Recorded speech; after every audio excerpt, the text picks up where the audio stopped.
Silence, please. Silence, please. So today we will be starting with glutamic acid. So first, till now, whatever we have read about amino acid metabolism. So where have you read about or heard the name glutamic acid or glutamate? Relation to what process? Urea cycle. It is directly related. But where have you directly heard the name glutamic acid or glutamate? In which process? Transammination. In another process?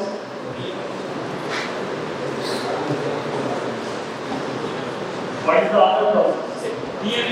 Deamination. So they are directly related to glutamine.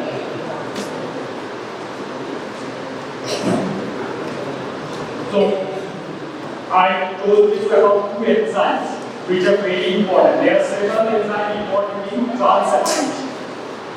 But very important two enzymes. Can you name them?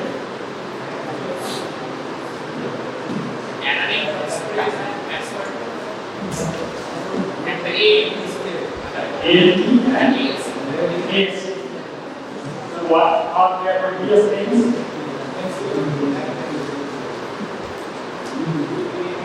One is everything. Not the name of amino acid. They have another name. SCOT and SCT.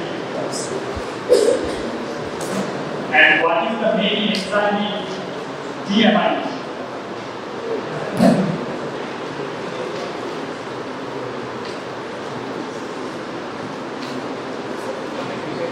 What is the name of that enzyme?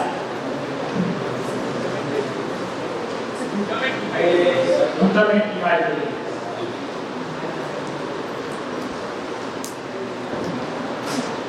So here glutamate plays a central role in the metabolism of amino acid because it is taking part in both transamination and deamination.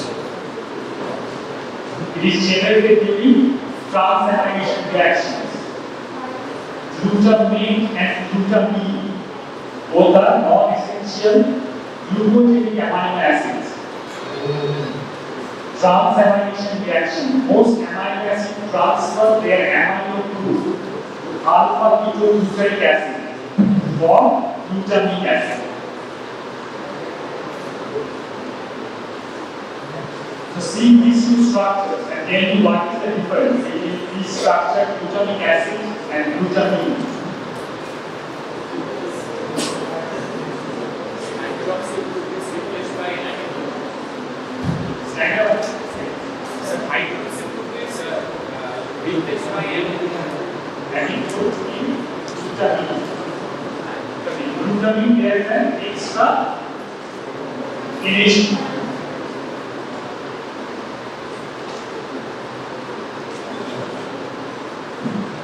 Here, what are the products that can be synthesized from glutamate? And as I have told you, it is a non-essential amino acid. So there must be some other amino acids which are producing. So what are those amino acids from which this glutamate can be produced? Some of them are histidine, choline, arginine. From glutamate we can produce gamma-aminobutyric acid. It is a inhibitory neurotransmitter. And sometimes glutamate can itself act as a neurotransmitter. So it can be, so is it inhibitory or excitatory? When glutamate itself is acting as neurotransmitter. Is generally excited, but this product, gamma-aminobutyric acid, this is inhibitory neurotransmitter. Then yesterday we read about interphalangeal. So I told you there are three amino acids. First, it is a tripeptide, which is forming this glutathione. Can you tell me the names of the three amino acids? Or the name we read last class? The amino acid in which we read about glutathione. What was that amino acid? So glutamic acid, lysine and cysteine. Glutamic acid, lysine. Yesterday we read about lysine. There we read about this glutathione. Then from glutamate we can produce N-acetyl-glutamate. And there can be carboxy-glutamate. So these are related to clotting factors. So whenever there is a clot in our body or in the blood vessel, so if this clot oozes blood, so there can be loss of blood through this clot. So that must be stopped. So our body has some mechanism by which this bleeding can be stopped. So can anyone tell me what are the cells in our body which helps in clotting blood? Platelet. And along with platelet there are something called clotting factors. So there are some clotting factors which are helped by vitamin K. Can you name them? The clotting factors are generally number, like 1, 2.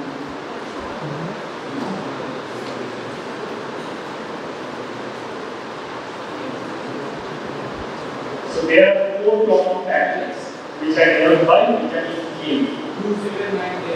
27 K1.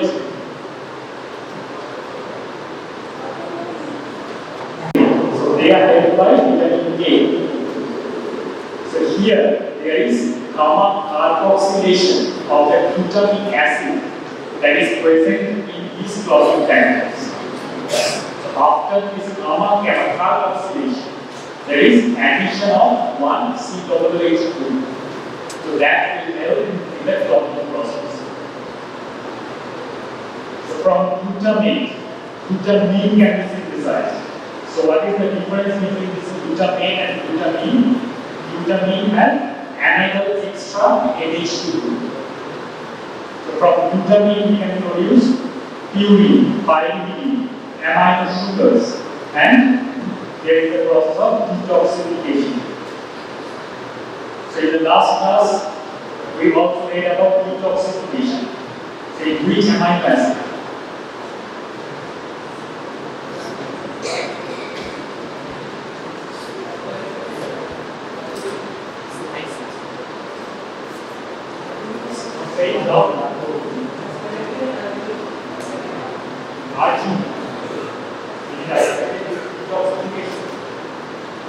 I asked you in the last class, we have read about this detoxification. So related to which amino acid?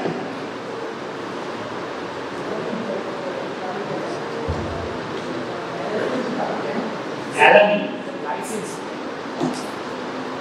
Lysine. Related to lysine, we read about this detoxification.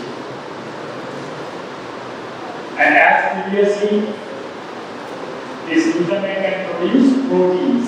We can get NH3 from glutamate and also glucose because it is glucose.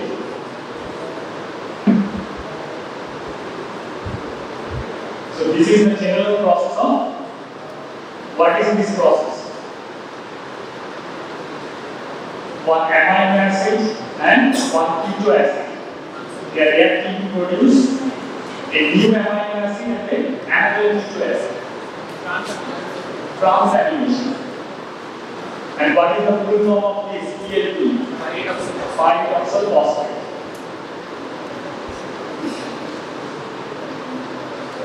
So these are the two very important enzymes that are clinically important, ALT and AST. So here also alanine is reacting with alpha-ketoglutarate and pyruvate and glutamate are produced. Here with aspartate aminotransferase, this aspartate is reacting with alpha-ketoglutarate to produce oxaloacetate and glutamate. So these two are transamination reactions. What is this process? This is deamination because of this enzyme glutamate dehydrogenase. So when it is moving from this glutamate towards alpha-ketoglutarate, we are liberating ammonia. And when this process from alpha-ketoglutarate to glutamate, it is accepting ammonia. And this is one of the very important enzymes which can utilize both NAD plus and NADP plus. And these are different. Here the P is missing, but here the P is present.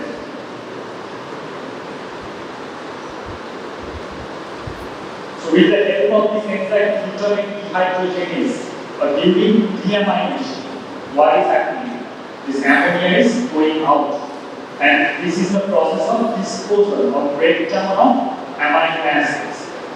And the same enzyme, glutamate dehydrogenase, is also utilized for the synthesis of amino acids. But the process is different. Here, when we are breaking down the amino acid, we are saying oxidative deamination.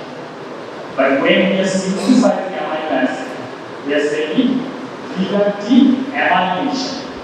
There is reduction associated with adding of ammonia.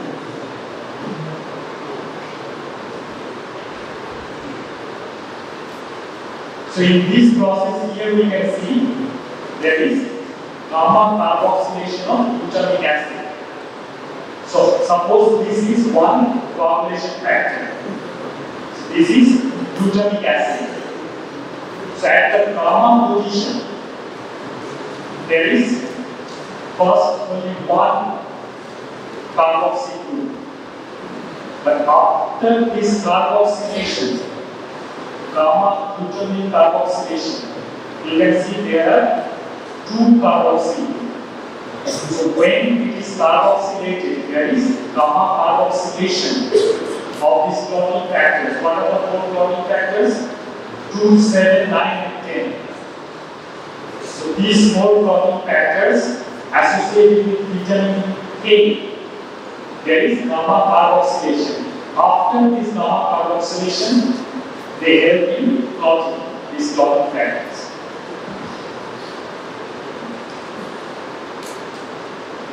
So here glutamate, it is itself acting as a neurotransmitter. And what was the other name which was produced from glutamate, the neurotransmitter? GABA. What is the full name? Gamma-aminobutyric acid. That was inhibitory neurotransmitter. But when glutamate is acting itself, it is excitatory neurotransmitter.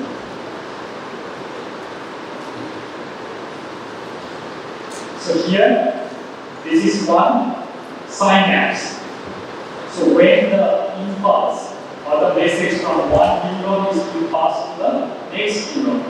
So this is the pre-synaptic membrane. And this one is the post-synaptic membrane.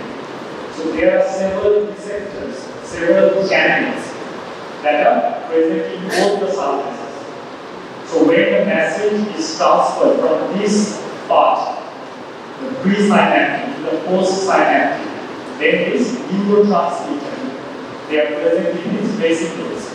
So they are released and the message is transferred. So this is the action of neurotransmitter.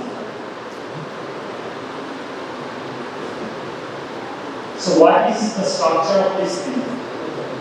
It is the structure of what? This is the structure of glutathione. So there are these three amino acids. And what is this? GSH. It is the short form we designate for reduced glutathione. So reduced glutathione can be found in our body in two forms. One is reduced form, one is oxidized form. So reduced form is very important because it is utilized. And after it is utilized, it gets converted to oxidized form. So in the next picture you can see, this is reduced form. So this is utilized to break down this hydrogen peroxide with the enzyme interphalangeal peroxidase. Because this hydrogen peroxide, if it is present as hydrogen peroxide in our body, this is harmful. So it is broken down to water. And this reduced glutathione is utilized and is itself oxidized to oxidized glutathione. So the designation changes. It is GSSG and previously it was GSH. So this oxidized glutathione has to be again reduced back to the reduced glutathione form. So the name of the enzyme is glutathione reductase. So this enzyme is helping in reduction of this oxidized glutathione to reduced form. Yesterday I also talked to you about the free radicals which are generated in our body. Can anyone tell me what we mean by free radicals?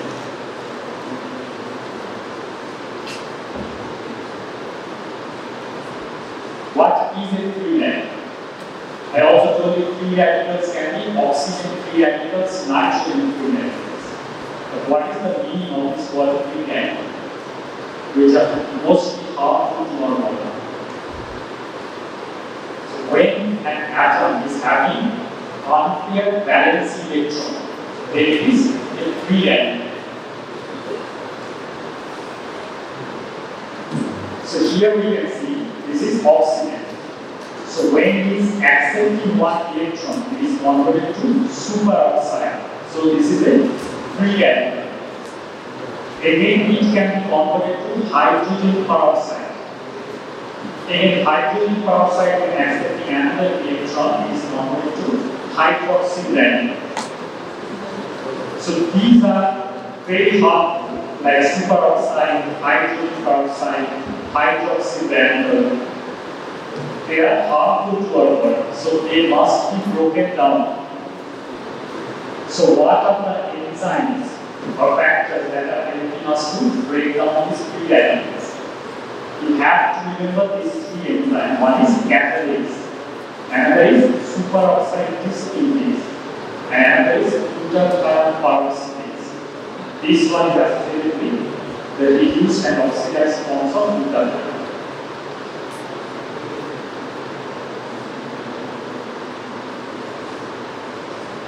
So this is the formation of glutamine from glutamic acid. So there is addition of ammonia, and the name of the enzyme for synthesis of this glutamine is glutamine synthetase. And from glutamine to glutamic acid, so we have to liberate one ammonia. So that is glutaminase. So can anyone tell me what is the difference, what is the general difference between synthase and synthetase? Synthetase means ATP. Synthetase means ATP, and synthase generally doesn't mean ATP.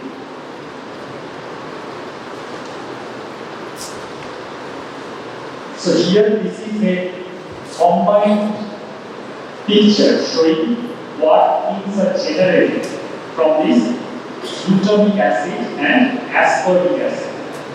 And this glutamic acid and aspartic acid, they can be interconverted. So here we can see from glutamic acid, glutamine is synthesized, and from aspartic acid, asparagine is synthesized. So what was the name of the enzyme which was synthesizing glutamine from glutamic acid? What was the name of the enzyme which was synthesizing glutamine from glutamic acid? Just in the last slide I showed you.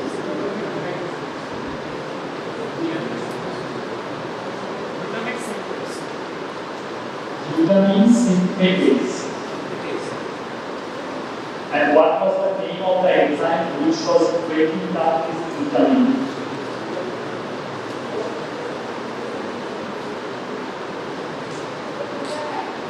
glutaminase.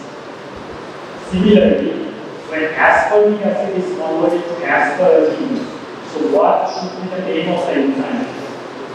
When aspartic acid is converted to asparagine. Aspartate synthetase. And what will be the name of the enzyme which will break down this asparagine? Asparaginase.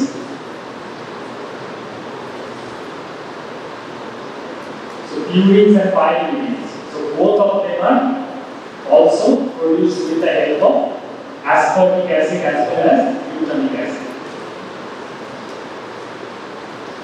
So now we come to aspartic acid. So aspartate or aspartic acid, they are producing purines, pyruvines, and the other common products which are protein, glucose, and urea, which is produced from ammonia. And this is the interconversion between aspartate and asparagine. The name of the enzyme which is synthesizing asparagine is asparagine synthetase, because it is utilized. And here asparagine is broken down to aspartate. Name of the enzyme is asparaginase. Now we come to alanine. So when you read about the transport of ammonia in the blood to the liver, so what are the forms in which this transport of ammonia occurs? Glutamine and alanine. These are the main two forms in which ammonia is transported in the blood to the liver. So here, the non-essential amino acid alanine performs two important functions in our body. One is incorporation into proteins and participation in transamination and ammonia transport. So sometimes some persons with very high blood pressure, when their urine is tested, we can find very high level of alanine in their urine. And also this beta-alanine, this is a very important part of this coenzyme A, which is produced from vitamin B5. So this is the glucose-alanine cycle. So this alanine is helping in the transport of this ammonia from one part to the liver through the blood. So if this cycle is the muscle, so here alanine is produced from pyruvate and amine, and then it is transported through the blood and is entering the liver. In the liver, this is again broken down to liberate the ammonia, which is taking part in urea formation. So this is the same picture. Here, this is the how ammonia is transported by alanine. So on the left side, this is the whole picture. Now from this picture, I have magnified the upper part. Here, if this is the muscle, this glutamate is converted to glutamine with accepting one ammonia. And the name of the enzyme is glutamine synthetase. So once this glutamine is produced, it is transported through the blood to this liver. So this part I have magnified here. So it is liver. So this glutamine is entering the liver.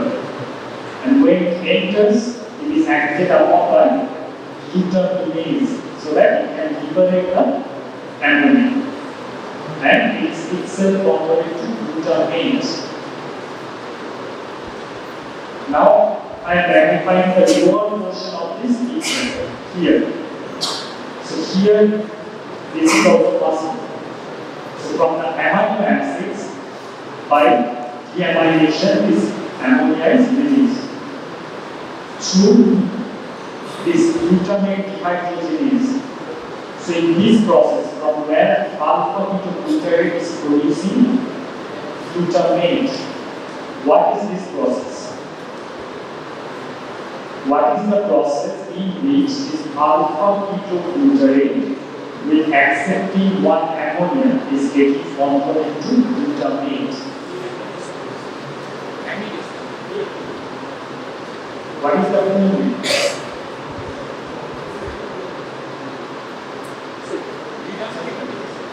Reductive amide. So here there is reduction associated with accepting on ammonia, and one new amino acid is produced.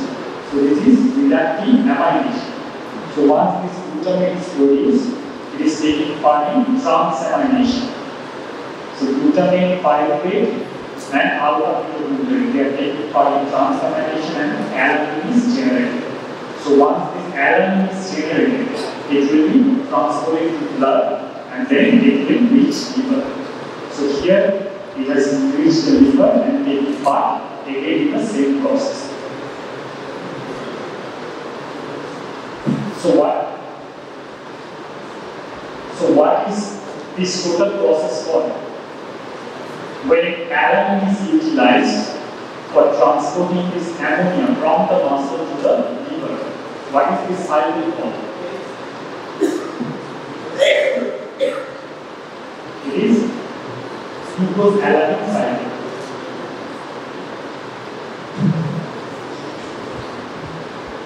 So now, what are these two amino acids? Phenyl, alanine, and tyrosine. Which group they are classified?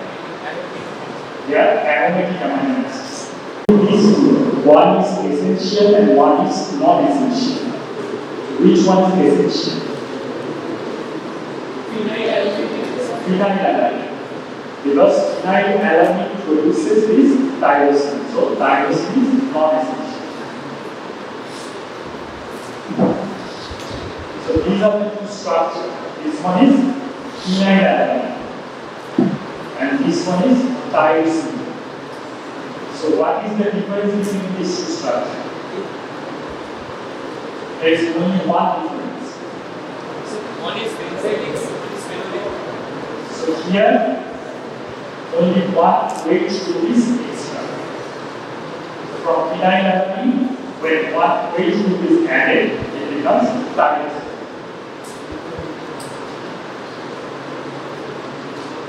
So what kind of amino acid when we classify this phenylalanine, in which group will it come?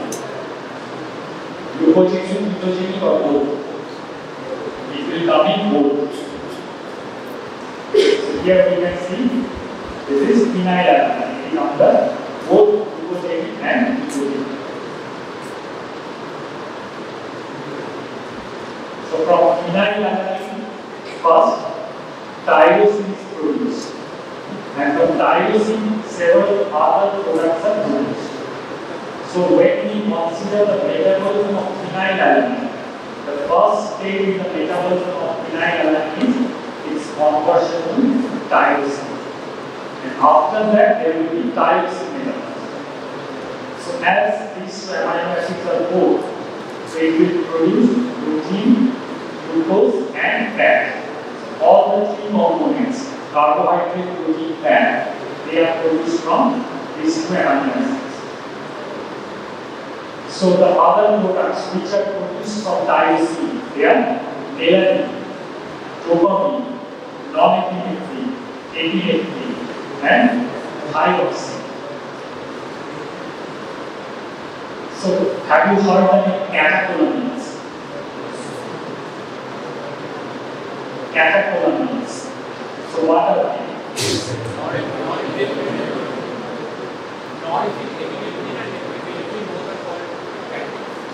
Epinephrine, non-epinephrine, dopamine.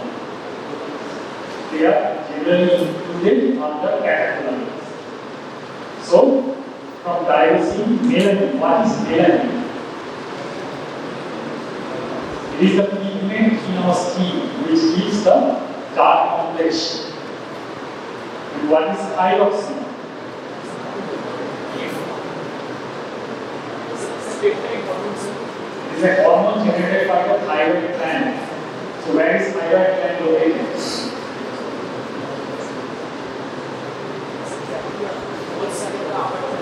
In front of one neck.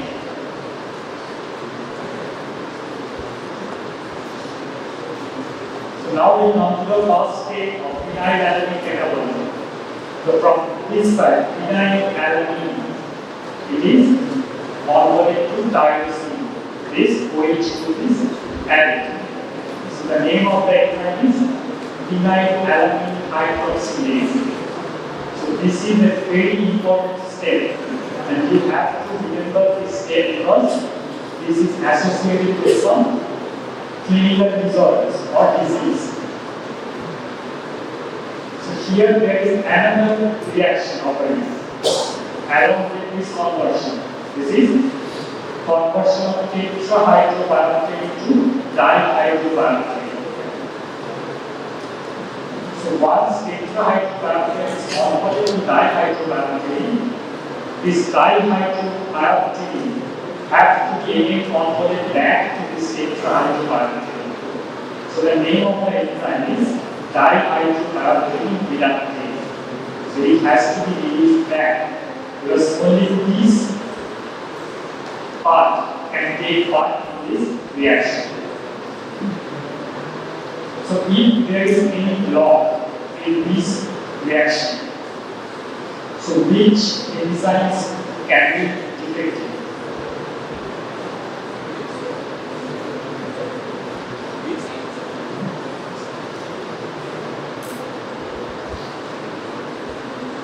If there is any defect in the conversion of phenylalanine to tyrosine, which enzymes can be activated? So both of them. Because if this enzyme is also defective, this tetrahydrobiopterin will not be generated, which is very important for this reaction.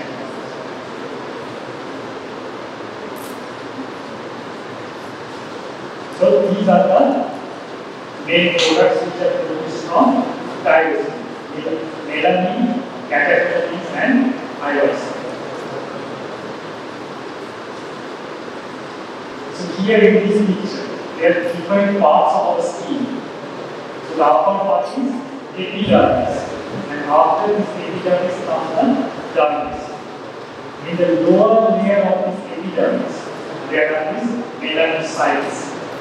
And when our skin is exposed to the sunlight of the UV rays, these melanocytes produce more melanin pigment, and they are released, and they are deposited in the skin cells or keratinocytes. So here this is the same picture. So this one is the melanocyte. The lower part is the dermis. So these melanocytes are generating the pigment melanin, and the melanin are transported from these melanocytes into the keratinocytes through these melanosomes.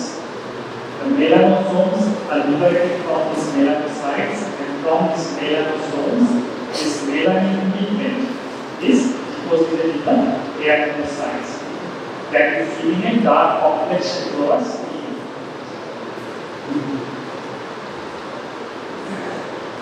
So here we can see this is the thyroid gland.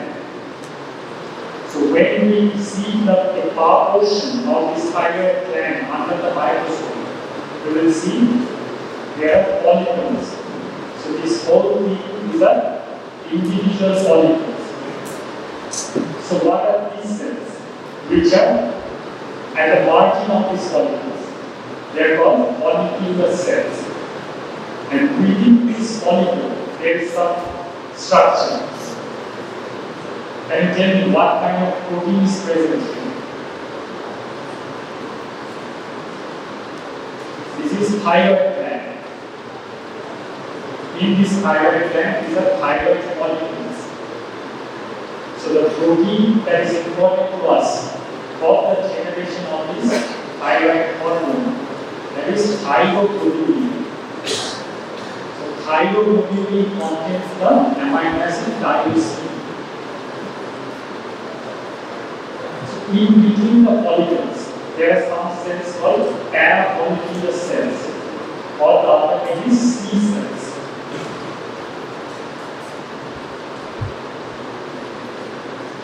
So here we have isolated one follicle.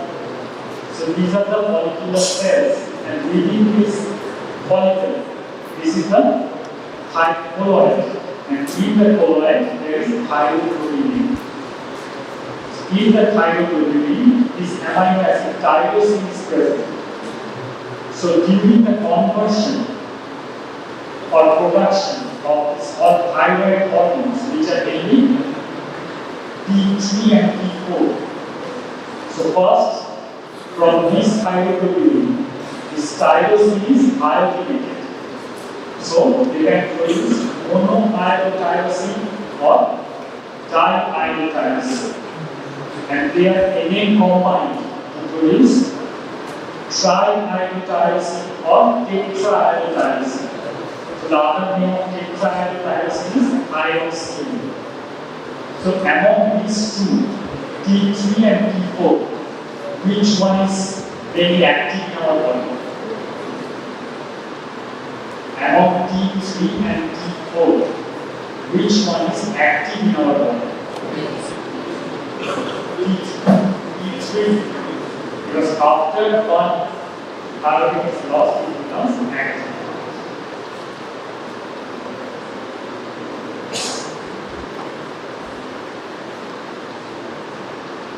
So what is this picture?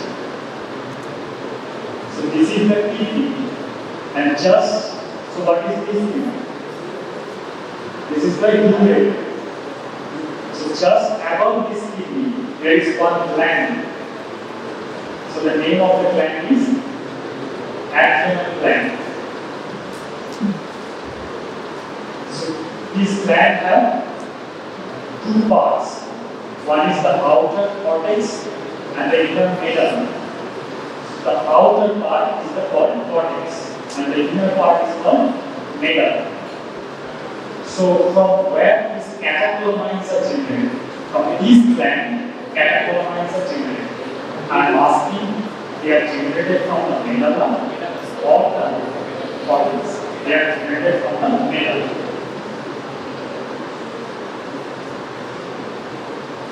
So here from tyrosine, first tropa is produced, and from tropa the other products here, dopamine, noradrenaline, and adrenaline. So the other names of adrenaline and noradrenaline are epinephrine, norepinephrine. So these are the catecholamines. They are produced from the adrenal medulla.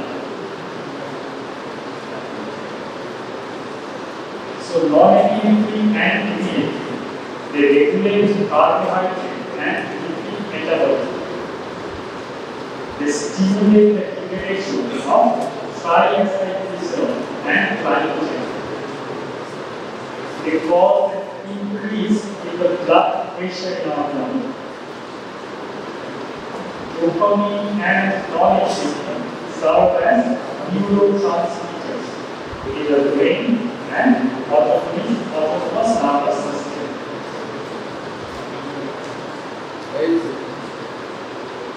So there are some motor symptoms which generally say as TRAP. It is a mnemonic for remembering these 4 symptoms or signs that we get from a disease. The name of the disease is Parkinson's disease. Have you heard of this disease? Parkinson's disease. So what is the cause of this disease?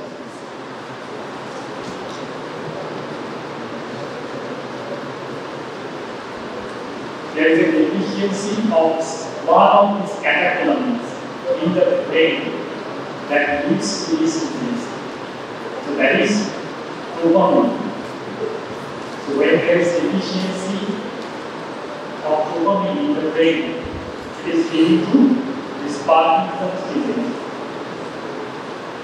So we generally, for a patient with Parkinson, we take these things: Tremor. What is tremor? Shaking of the hands and heart pumping. What is rigid? The muscles are rigid. If you ask a patient to flex and extend their arm, they won't be able to do it normally. Akinesia or brachialis. What is the meaning of kinesia? There is movement. Akinesia will generally mean there is loss of movement. For brachialis, brachy is less. Like brachialis. When the heart rate is less, it is brachialis. When the heart rate is more, it is tachycardia. So when something is less, we use brachy. So brachialis, there is less movement. So if we ask a person with Parkinson's to move, his movement will be very slow. And postural instability, when they move from one place to another, they tend to fall. They seem like they cannot maintain their balance while walking. So that is postural instability. Posture means, what is your posture now? You are sitting. My posture is I am standing.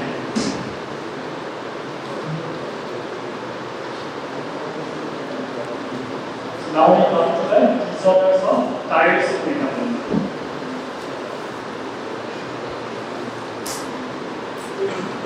So the most important disorder is phenylketonuria.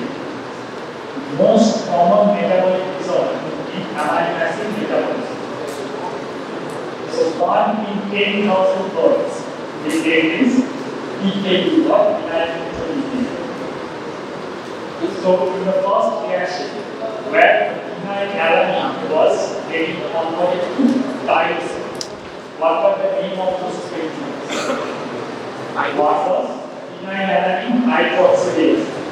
And another was dihydrobiopterin reductase. So when these two enzymes are together, that can lead to phenylketonuria. The name phenylketonuria is point due to the fact that the metabolite phenylpyrrolate is a keto acid.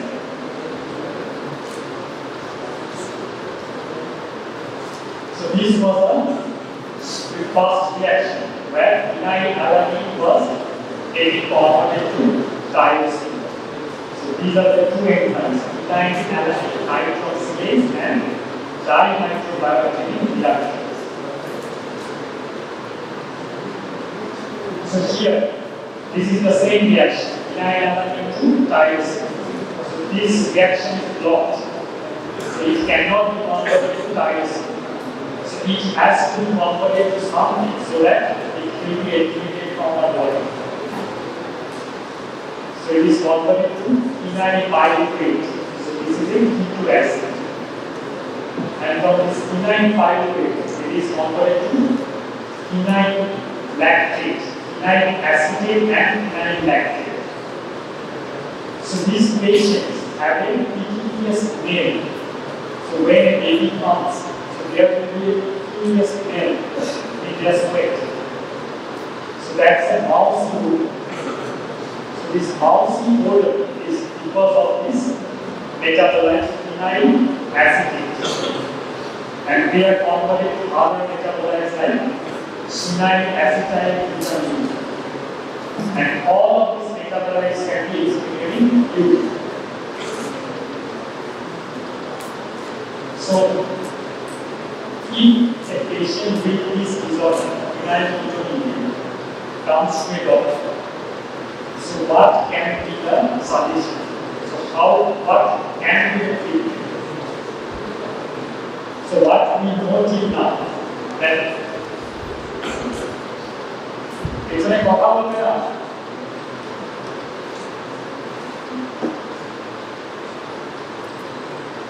So till now we know that this phenylalanine is getting converted to tyrosine, and this enzyme is effectively phenylketonuria.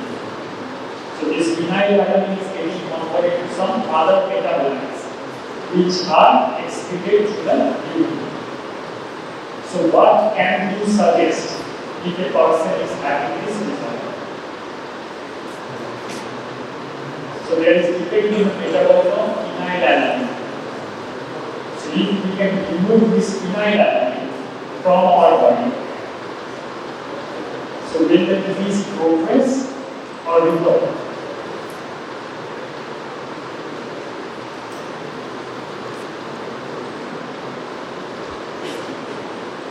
This is a process in which we cannot metabolize penile alanine in our body. If you remove from where we are taking this penile alanine in our body, it is an essential or non-essential? Essential. So how we are getting these amines? It is not getting synthesized in our body. So if it was synthesized, then it was more dangerous because we have to eliminate the synthesis of these amines.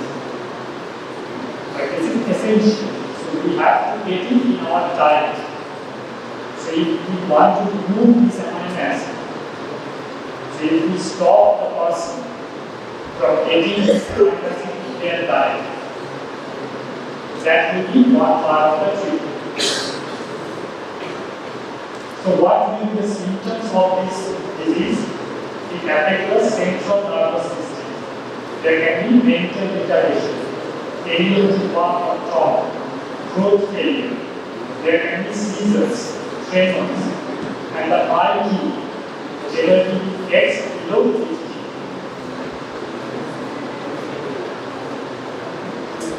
So what is the cause for the mental retardation? So this penile alanine in the brain impairs the transport of other aromatic amino acids. There is one neurotransmitter called serotonin in the brain, but this serotonin is produced from another amino acid called tryptophan. So what kind of amino acid is tryptophan? Aromatic amino acid. So this tryptophan is producing this serotonin. So if this penile alanine and its metabolite hinder the entry of this tryptophan in the brain to produce this serotonin, which is excitatory neurotransmitter, the brain cells will not be excited. So, due to the competition of penile alanine and its metabolites with tryptophan, that impairs the synthesis of serotonin. And in this disorder, there is also defect in the myelin formation in the brain. So these babies generally have very light colored skin. So what are the places in our body where we can see the pigments? So first tell me, the melanin pigment is synthesized from which amino acid?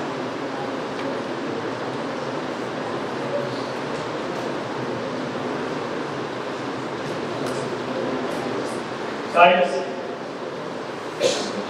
With the help of the enzyme tyrosinase, so accumulation of this penile alanine limits this enzyme tyrosinase. So there will be less formation of this pigment. So the baby becomes white. That means there is absence of melanin pigment in our skin. The baby becomes pale. So we generally have the Indian special. We have our dark eyes, black or brown. If the eyes do not have pigment, it is getting bluish.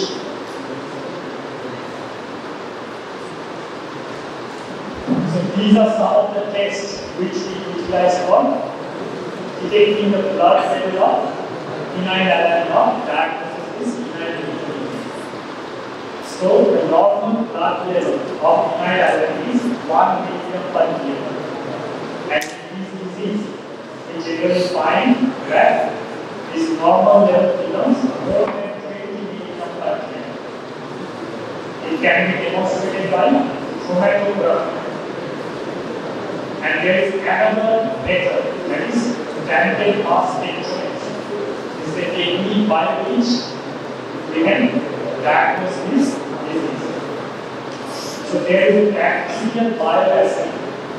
There is done in the microbiology. So the name of the test is Gulfi test. So first is we need to measure the blood level of phenylalanine. Then we can do Gulfi test. Then we can do pectorais test. Then there are some tests with the help of DNA probes. So we generally try to find out any disease. We try to find the genetic cause. So we can use this DNA probe to find out the disease. And also we can detect whether a baby is having this disease even before birth. So how can we detect the disease in the baby before birth? So we get actually one diagnose the disease. We take the amniotic fluid, and from the amniotic fluid we culture the amniotic cells, and from that we can detect whether the baby is having the disease or not.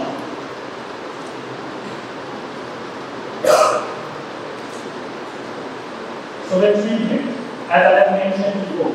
So what we have to do, we have to select the food in which the phenylalanine content is very low.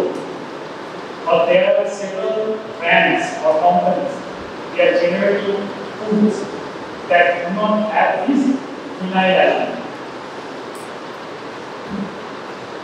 So the early diagnosis and treatment can prevent the damage to brain. Since the amino acid tyrosine cannot be synthesized in PKU patients, so this amino acid becomes essential. So we have to substitute this or provide this amino acid tyrosine. PKU patients with tetrahydrocannabinol deficiency require tetrahydrocannabinol supplementation. So these are some of the other diseases which are associated with phenylalanine metabolism. So this will come in the next class. Hello. So first way to pass the exam. So it is an promise, and I want you to do if you get to the theory, you don't think of the practical analysis. You make the most important. And from here, immediately the theory question comes. Either as a short form question or as a short form explain part. So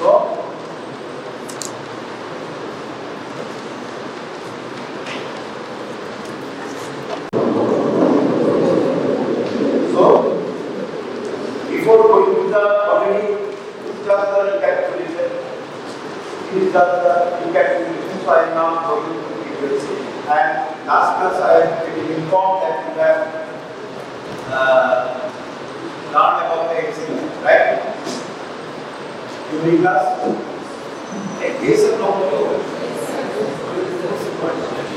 Axillary boundary. Otherwise, there will be repetition, and I will not complete. Normally, God does 25 minutes to become the boundary of axis.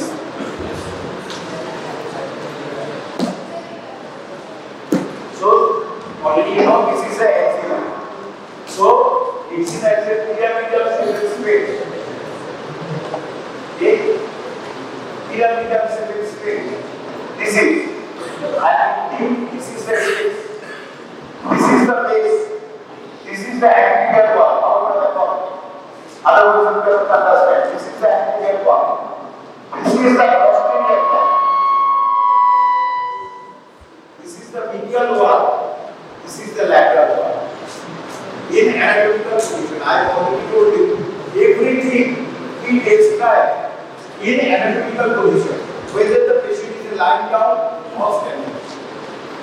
So in anatomical position, this is the apex, this is the base, this is the anterior part. Hold all of you. This part, this fold. This is the anterior part. Hold posterior to the fold. This is the posterior part. Place here. This is the medial, and these one. This is the lateral. So anterior part. Now you can see the side. Same superficial fossa, deep fossa, pectoral fossa, pectorais major, pectoris minor, pectoral fossa, and something. Finished. Already those who have seen that pectoral dissection. So this is the anterior part. This fold. This is known as the anterior fold. And posterior this you will see possibly today the posterior fold. What is that? It is measured subscapularis maximal dorsi. When you see that this is the posterior boundary. The medial boundary, there is a muscle. This muscle here it is been removed. So one muscle is attached here. All of the first is trapped. If the scapula in position, we call it serratus angle. You know, there are plantar scapula in the medial border, lateral border, sorry, the medial border and the middle of the serratus angle. But not all of the serratus angle. Plant only 4 designation of the last 4. You know, serratus angle arises in this fashion from the HP. 1 head from first rib, 1 from second rib, 1 from third rib, 1 from fourth rib, 1 from fifth rib, 1 from sixth rib, 1 from seventh rib, 1 from eighth rib. And these ultimately join to form a muscle and attach in the chest part. So these first 4 ribs, and when you cut the serratus angle, you will find the muscles there between the 2 ribs, and this space between the 2 ribs we call intercostal space. The first 4 intercostal spaces and first 4 definition of the serratus angle is the medial part. The lateral part is the sagittal link of the humerus, on which we inserted, you know, 2 major Maharaj series major, pectoris major, and latissimus. So this is the lateral. Base is here, apex is above, known as the Santiniketan. So this is the boundary of the axis. Why is it very important? Because when I show you the lymph nodes, the position of the lymph nodes, division of the lymph nodes depends upon this part. Not only that, I have already told you, if I say, what is your name? Nipa.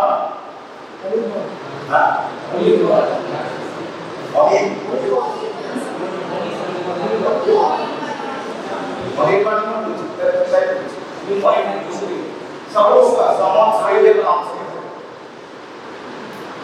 Why this is important? I am asking, go to Anipa. Can we identify? No. If I say he is positioned in the anterior part of the room in the third page, the medial limb, you can understand. So immediately go anterior part, first, second, third page, the most medial. So you can identify. So this is why we give stress on the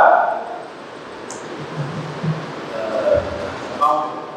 Otherwise, there is no way. So, boundary is very important.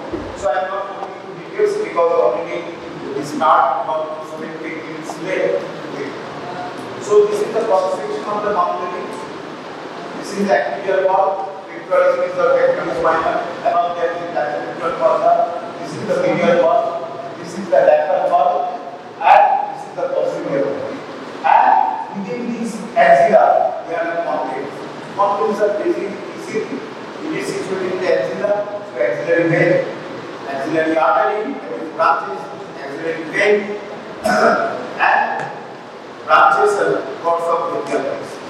And axillary lymph nodes and a band of fat.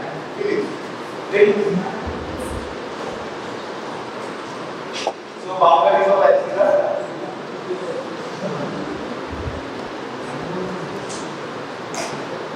On tension, I'm not going to details. This is the dissection of the anterior wall of the axilla.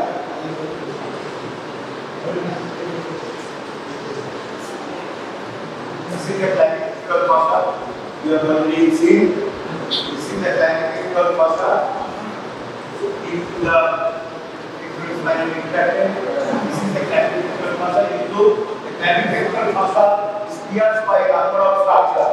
Of these are most important. The vein, superficial vein, cephalic vein, pierces the clavicle fossa going deep. Whether it is why it is going deep? It's very to the axillary vein. It is going deep, straight into the axillary vein. And some of the branches, nerves and vessels also piercing this clavicle fossa. And already you know the preaxial and postaxial border of the lip. Clavicle structure. So this is the preaxial border, this is the postaxial border. The thumb indicator is the preaxial border. Now fingers have developed border.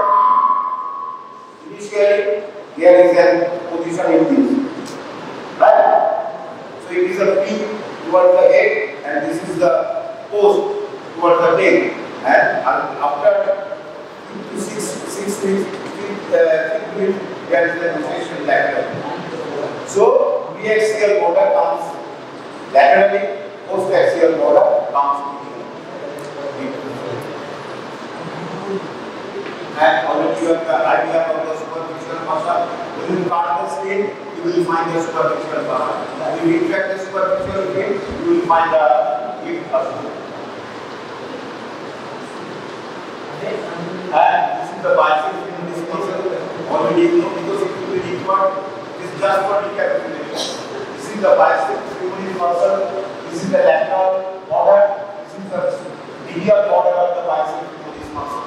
And this is the area we call it cubital fossa. This cubic means elbow. Cubic means elbow. So this region we call the cubital fossa. So cubital fossa. And the biceps is inserted here. And from biceps is inserted here. Biceps is inserted here. And from that, this is the muscle part. This is the tendon part of the biceps. This is the tendinous part of the biceps. And it gets inserted into the radial humerus. Posterior aspect of the radial humerus. And from the tendinous part, a fibrous flat structure goes inserted in the fossa, and this is known as the bicipital aculosis. Very, very important. How do you look at that? Bicipital aculosis. Bicipital aculosis. Bicipital aculosis. So, this is the bicipital aculosis. Very strong fossa. Very strong membrane.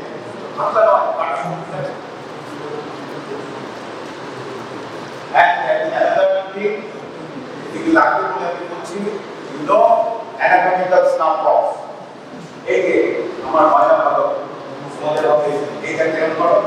There is a depression here. Previously, in England, the lower caste people get snuff, no sweet. No sweet. Snuff. So, it is known as a snuff box. Anatomical snuff box. It is founded medially by abdominal pollicis longus and extensor pollicis longus in the abdominal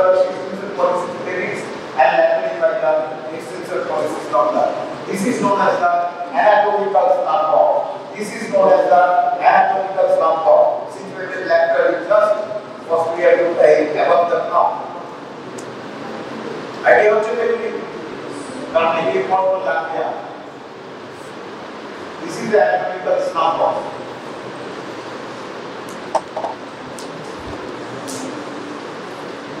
You look, so it is a real picture.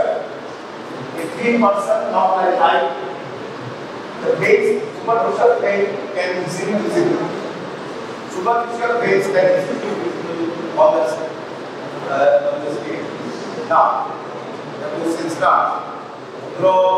Give a description of the veins of the superior extremity and clinical applications of chart, 6 plus chart. The veins are present in the superior extremity and we divide the veins of the superior extremity into two parts. One, the superficial veins which is present in the superficial fascia. Superficial veins dash which is present in the superficial fascia. Number two, deep veins which is present deep in the superficial fascia. The superficial fascia deep fascia কাটলে পরে আমরা দেখতে পাবো। When we cut the deep fascia, we will see the deep veins. So broadly, we divide the veins of the superior extremity into superficial fascia, superficial veins, and deep veins. What is superficial vein? It is situated on the superficial fascia. What are deep veins? Which is present under the deep fascia, deep in the deep fascia. Only important is obviously superficial veins. An important thing is আমাদের শরীরে deep veins না থাকলে চলবে। Is more important deep veins. Important হলো switch. আমি বললাম বলতে বললাম ঠিক that deep veins not important না থাকলে চলে। Deep veins না থাকলে দিব। Superficial veins না থাকলে চলবে। Practical. Deep veins না থাকলে কিন্তু কেন important বললাম দেখুন। Deep veins এর কোনো কোশ্চেন আছে। Superficial veins কি? What are the superficial veins? Dorsal veins are not a negative one. Cephalic or cephalic, whatever is the pronunciation. Cephalic or cephalic vein, basilic vein, medial trapezius vein, and medial vein of the forearm. This is the cephalic vein. This is the basilic vein, and this is the medial vein of the forearm. And this connecting vein, transversely situated, is known as the medial trapezius vein.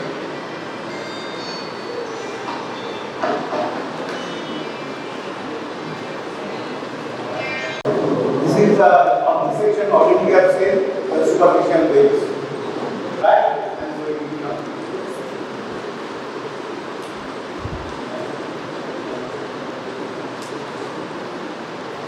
And what are the deep veins? Superficial vein is the top.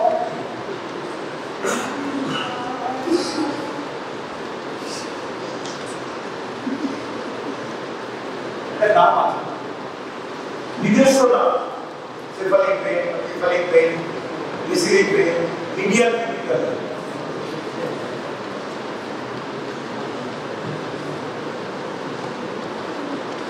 deep vein সেরকম কোনো নাম except axillary vein.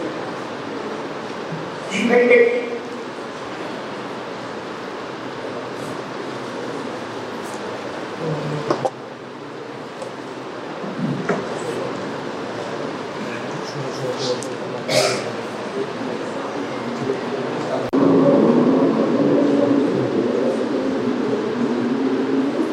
subclavian artery, তারপরে axillary artery, then axillary brachial artery, very good, and it divides into radial and ulnar, right? And the muscles are present all around, and the deep veins are such.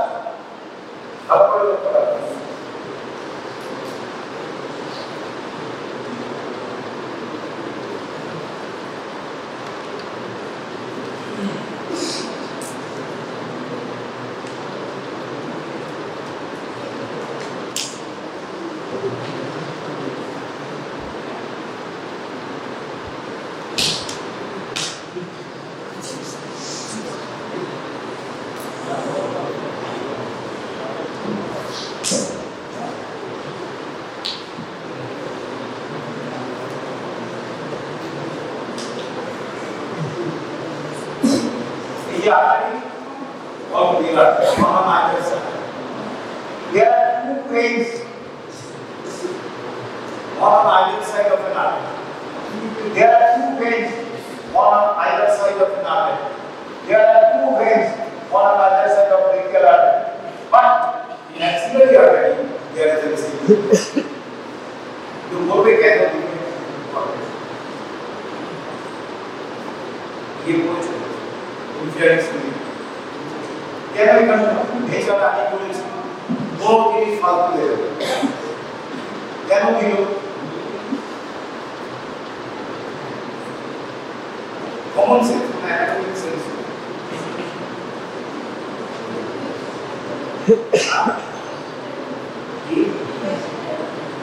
why there are two veins on either side and normally what's happened there is one artery one vein in abdominal region superior mesenteric artery superior mesenteric inferior mesenteric artery inferior mesenteric and here also cephalic vein subclavian vein one but why there are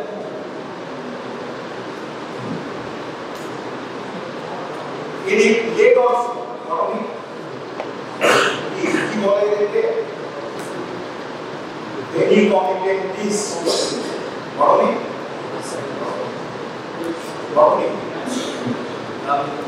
why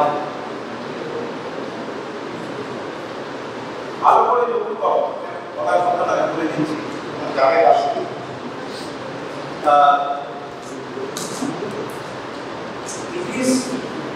it is going to the heart right. Here it is against gravity. It is against gravity. It is going against the leg against gravity. We normally smoking artery also against gravity has to come. On a pressure level, who will give the pressure? They are not very thin muscles are very thin. So energy must be there to push the weight against the gravity. In abdomen, diaphragm is there. Diaphragm is going up. There is a negative pressure, and negative pressure sucks the blood, so that there is no pushing of double. But here there is no diaphragm, no negative pressure to create. Only heart creates some negative. So that nature, even ধরো এখানে 100 cc of blood travel. But 100 cc weight যদি একা carry করো ওটা কষ্ট হবে, 50 cc 50 cc নিয়ে কষ্ট কম হবে। Well, if you place the 100 kilogram, like 100 kilogram, or let us say 20 kilogram in one as a single or 10 single, it will be very easy. Right? So that nature divides this into two parts, so that the pressure required less. Number one point, this is not the only point.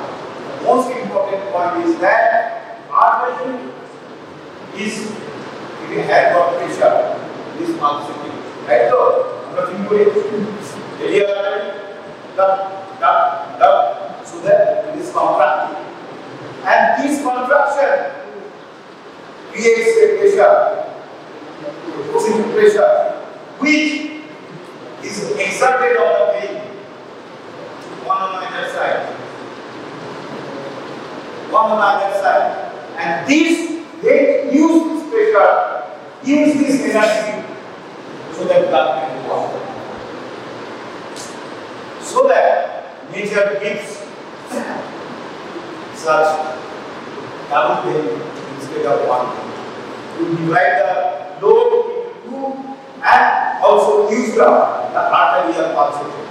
এখানে গিয়ে কি হচ্ছে না এখন বিয়াতে এখানে heart পেয়েছে হার্টের infection critical চলে যায় হার্ট নেচার বলে দরকার and what is also thick the axillary vein wall is thick then the so that the heart চলাচল দরকার নেই but এখানে নেগেটিভ প্রেসারটা এফেক্ট এখানে অত দূরে নেগেটিভ প্রেসার এফেক্ট করছে so this type of pain we call very competent disc we call very competent disc and name is as per the artery so we call it very competent disc of the ulnar artery very competent disc of the radial artery very competent disc of the brachial artery even in leg also same thing another symptom this is picture what I have told this is that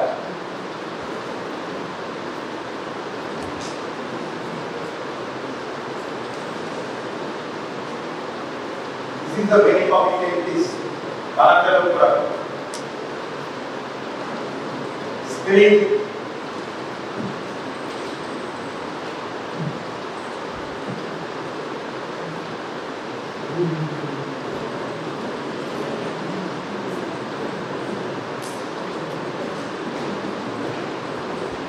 that what it doesn't actually do it. If we hold up, what I have told it is there.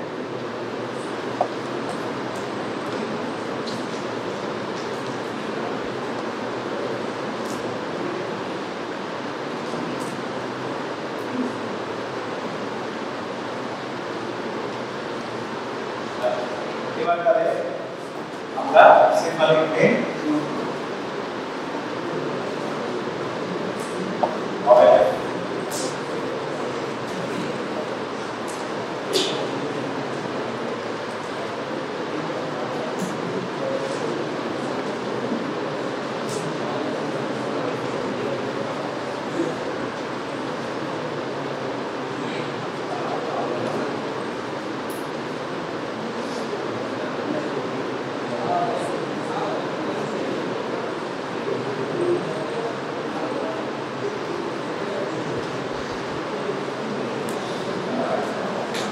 It is the dorsal side of the hand, dorsal side of the posterior side of the hand.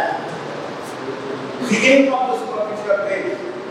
The important veins of the superficial veins are two: cephalic vein and brachialis.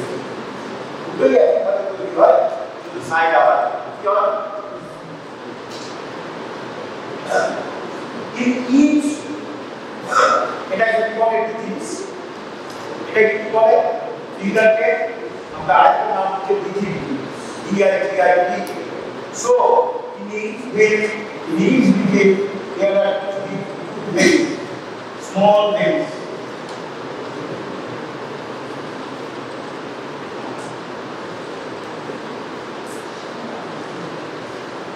each digit there are two veins we call কি নাম দেব তোমরা নিজেরা দাও কি নাম দিতে পারি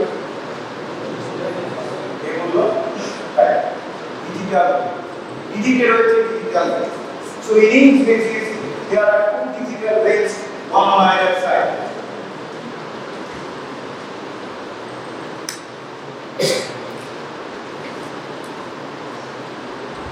now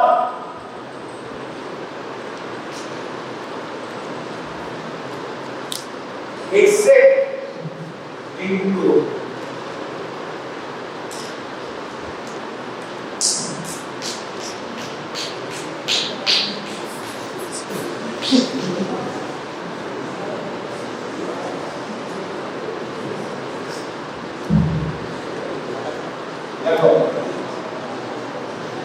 the digital veins of the index and middle finger, digital veins of the middle and ring finger, digital veins of the ring and one vein of the little finger join to form three single veins. We call it metacarpal because it is situated on the metacarpal. So, এই ভেনগুলির নাম হচ্ছে metacarpal vein.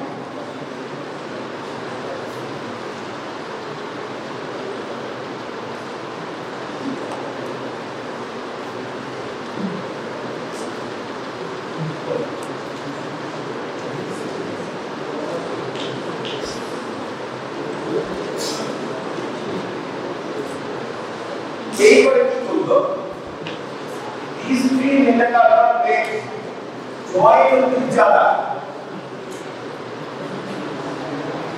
ফর্মে art একটা network তৈরি করব এবং এটা হচ্ছে রেডিয়াল সাইড ও ল্যাটারাল সাইড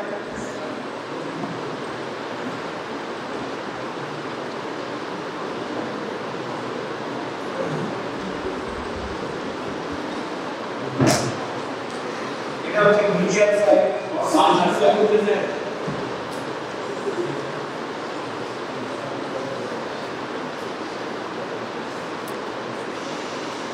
এটা হচ্ছে এবং এটার নাম দিলাম আমরা ডরসাল ভেনাস আর্চ এই ডরসাল ভেনাস আর্চে মিডিয়াল রেডিয়াল সাইডে জয়েন্ট করলে দুটো আলাদা এটাও জয়েন্ট করতে আলাদা complete the dorsal venous arch এইটার নাম দিলাম আমরা dorsal venous arch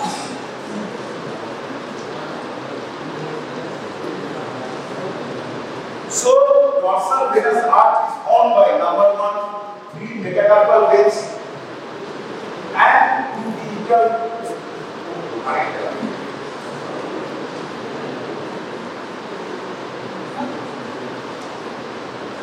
2 medial veins of the arm and 1 medial vein of the index finger and 1 medial vein of the little finger. The other one is now, if we metacarpal veins, they go to metacarpal vein.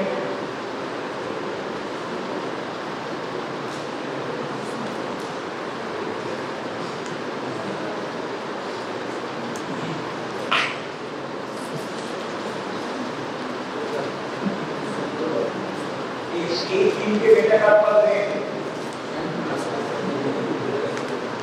এবং assisted by the two medial veins of the thumb and one medial vein of the index finger.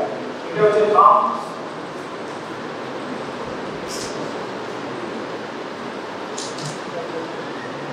এটা হচ্ছে index finger, এটা হচ্ছে middle finger, এটা হচ্ছে ring finger, এটা হচ্ছে little finger. Thumb, index finger, middle finger, ring finger, middle finger বলে। What is called ring? Ring bone. Wedding ring এখানে পাওয়া যায়।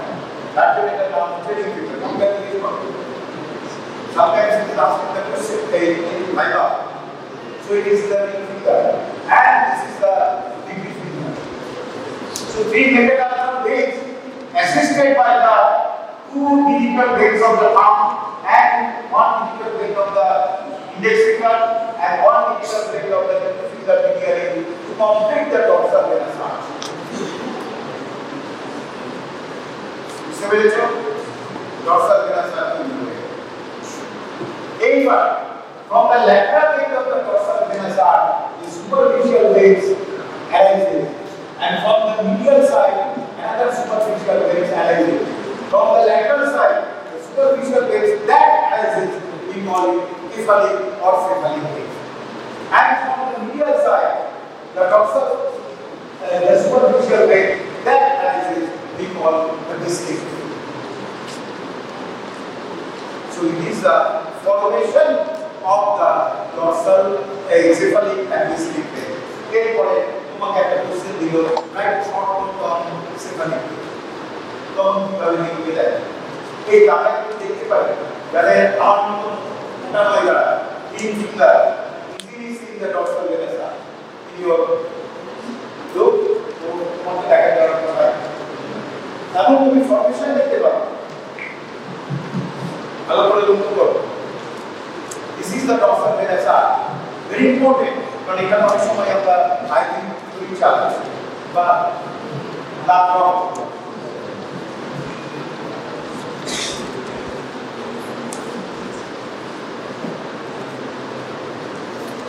This is dye injected for our in a cadaver, blue dye is injected so that we can see this dye.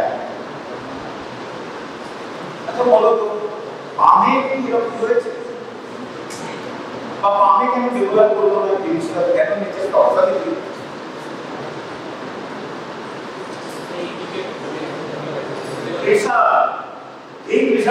Venous Venice obstruction হয়ে যায়।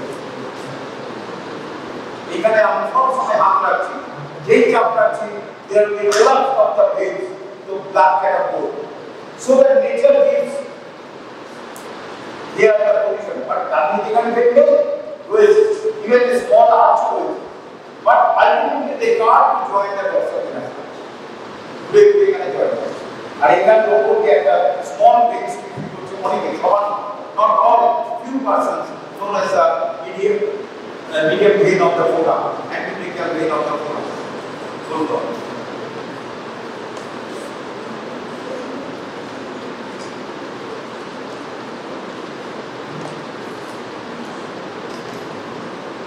তাহলে এটা হচ্ছে cephalic when শুরু হলো ultimately goes up in the dorsum, then it curves the lateral border to come on the anterior side of the radial border of the forearm. প্রথমে এখানে থাকছে and passes over the passes over the anatomical scapula. Very important. এই যেখানে তৈরি হয়েছে and it passes over the on the roof of the anatomical scapula. সুতরাং এইখানে তুমি সেফালিক ভেনে পাবেই পাবে। যদি মনে করো সেফালিক ভেনে আমি এখানে করবো anatomical scapula করো ভিডিও দিবাও দিই। So passes on the roof of the anatomical scapula. Then slightly above the disc joint, it curves down. It curves down and medially and passing up this fashion.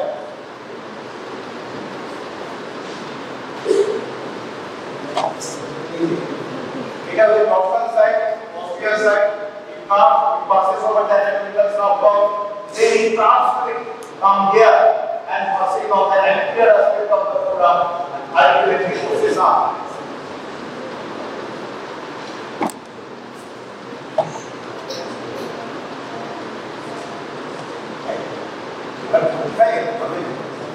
We expect to toda try होने कुछ coordinating train pectorais defining pain is the PX करते हैं हम जब अभी के हम लोग काटने पर किसी लेके होता है beginning from the lateral end of dorsal venous artery. He need not to respect the dorsal venous artery. Number day, যদি নাম্বার 10 হয়, যদি দেখো 10 নাম্বার 8 নম্বর দিয়েছে, then you have to respect the dorsal venous artery. যদি দেখো 5 নম্বর দিয়েছে, এটা লিখে দিন। Similarly, depending upon the number. 4, it runs upward. It passes on the roof of the anatomical scapula. Wings from the lateral border of the forearm. Passes upwards and get to the joint along the lateral border of the biceps brachial. Or the include the biceps brachial lateral border. Passes along the lateral, this is the bicep. Passes along the lateral border of the biceps brachial. And in the there is a groove known as the deltoid groove. A deltoid muscle, a pectoralis muscle. Now, in between the deltoid muscle, this is the deltoid muscle, and this is the pectoralis muscle. And in between the deltoid and pectoralis, there is a groove. We call it deltoid groove. So, a groove they go through. Then it pierces the deep fossa at the lower border of the pectoralis muscle. Then it goes along the deltoid groove. Then ultimately it pierces the clavicular fossa to enter into the axillary vein. So we can enter the termination. It pierces the clavicular fossa and joins the axillary vein.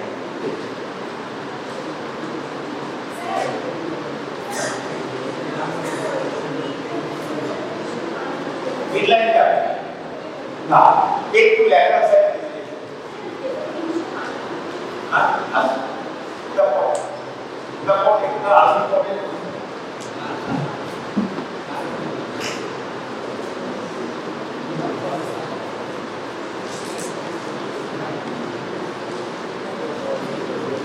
So it passes along the lateral border of the biceps major connected. Where does it pierce the deep muscle? Ultimately, all must pierce the deep fossa because it will drain into the deeper veins. The deeper veins are situated deep in the deep fossa. সুতরাং কোথায় pierce করছে? Answer at the lower border of the pectorais. Answer at the lower border of the pectorais. তারপর কি করছে? তিনি process along the deltopectoral root. তারপর কি করছে? It pierces the clavicular fossa to drain into the axillary.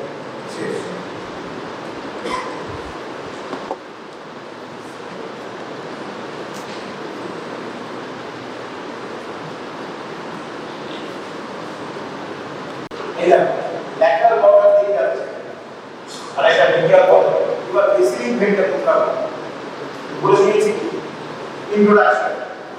It is the post axial vein beginning ये বলছি এবার তোমরা দেখতে বলতে পারো তোমরা পড়াবে আমার লাগবে বলো beginning of the receiving vein ওটা যদি it begins at the যতবার কিছু নেই তোমরা জানি আমি কি জানি I know that you know but আপনি এখানে সবার সামনে বলে দিতে খুব কষ্ট তুমি যেটা জানো না জানলে এখানে 70% লোক জানে তবে বলতে ভয় পাবে don't be afraid of standing up to say something I will pick up don't be afraid because after that you have to face the whole mob in the emergency you have to talk that is your basically beginning at the medial end of the dorsal vena courses এখানে কোন activity start নেই it courses are passing over the this joint then it comes anteriorly and passing along the medial side of the anterior aspect of the forearm then it passes over the cubital fossa of the roof of the cubital fossa then it passes along the medial border of the which muscle medial border lateral border to be biceps medial lateral border দিয়ে যায় deferring vein medial border দিয়ে যায় axillary এইটা important এইটা সবাই দেখে রাখো আমার কিছু বেসিক মেনে নিই তোমরা লিখো it pierces the deep fossa at the beginning of the forearm at the level of the insertion of the forearm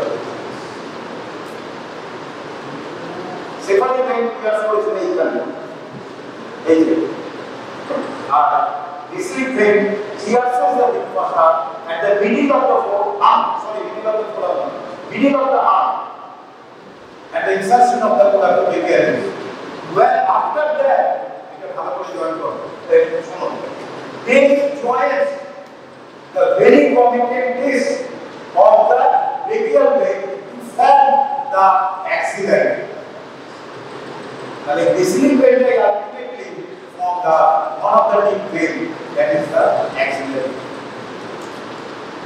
the axillary vein form কে করছে number 1 receiving vein number 2 very committed disc of the brachial vein তাহলে কটা vein করছে so the axillary vein is formed by number 1 very committed disc of the brachial vein number 2 receiving vein বুঝতে পেরেছো কি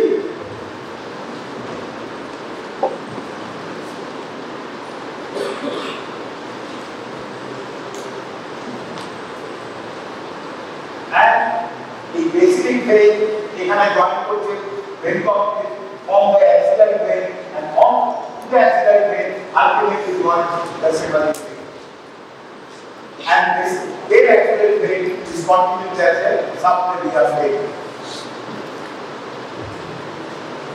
the basic vein to a question there but important is that to ভালো করে লক্ষ্য রাখো basic vein has got a more or less straight course straight whereas cephalic vein has got an angulation and caliber is also less ভালো করে এটা খুব important একটা experiment হয় কোশ্চেন আছে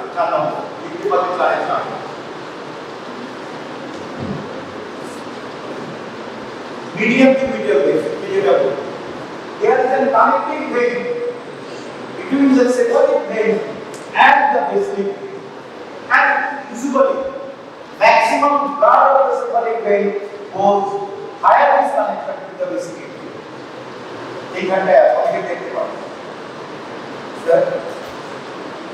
It starts from the cephalic vein 2.5 centimeter at the vagal vein bone and joins the basilic vein 2.5 centimeter above the vagal.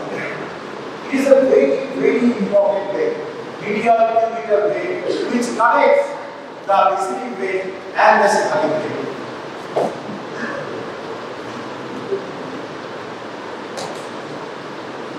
The beginning of the cephalic vein, below the elbow, joint artery basilic vein, above the elbow. So it is an object. And underneath it,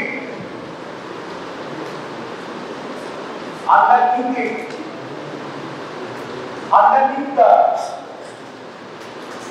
medial cubital vein, underneath the pectorais, lies the biceps which separates medial cubital vein with the underlying important structures of the cubital fossa. That means medial nerve, brachial artery, radial vein. A strong fossa lies in between the medial cubital vein and the important content of the cubital fossa. What are the important contents? Tendon of the biceps femoris, brachial artery, it is very prominent, and now medial nerve. So, medial cubital vein lies over the bicipital epidurals, which separates medial cubital vein to the rest of the structures. This is the bicipital epidurals. And later a treatment for it is not to be axillary.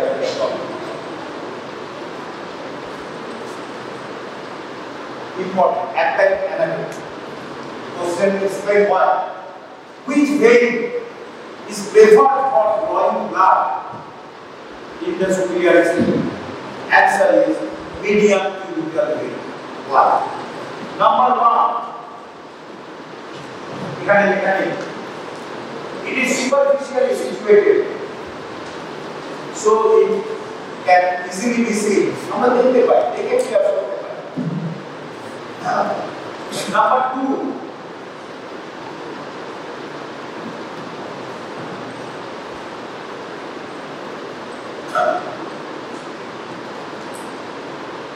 It lies over the bicipital epidurals. It lies on the not off.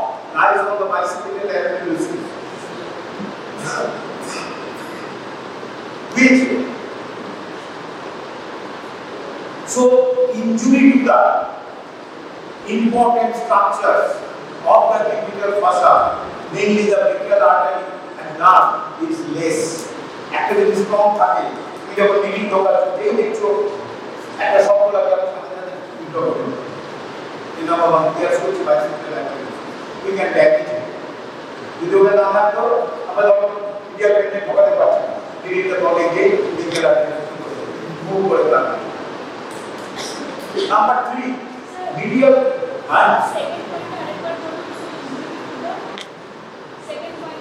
अच्छा second point लिखिए देखो medial cubital vein lies on the bicipital epidurals, which separates the important structures of the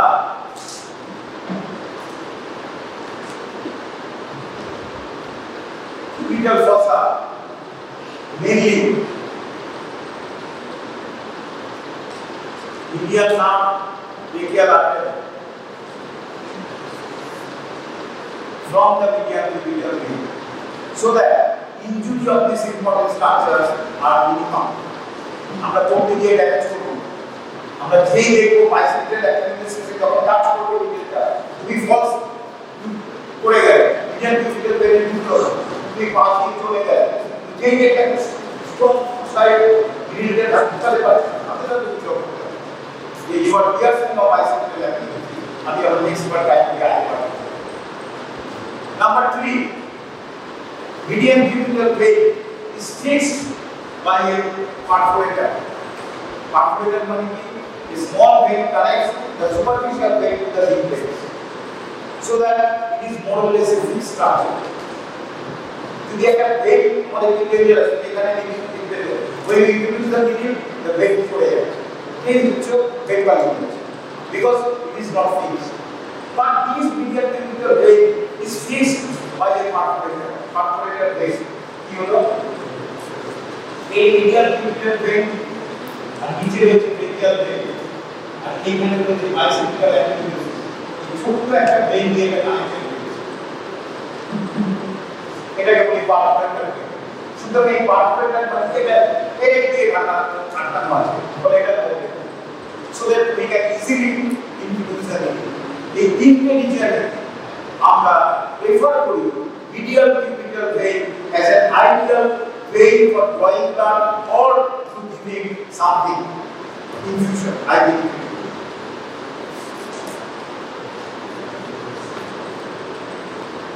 Medial cubital vein. How easily say? But easily do it.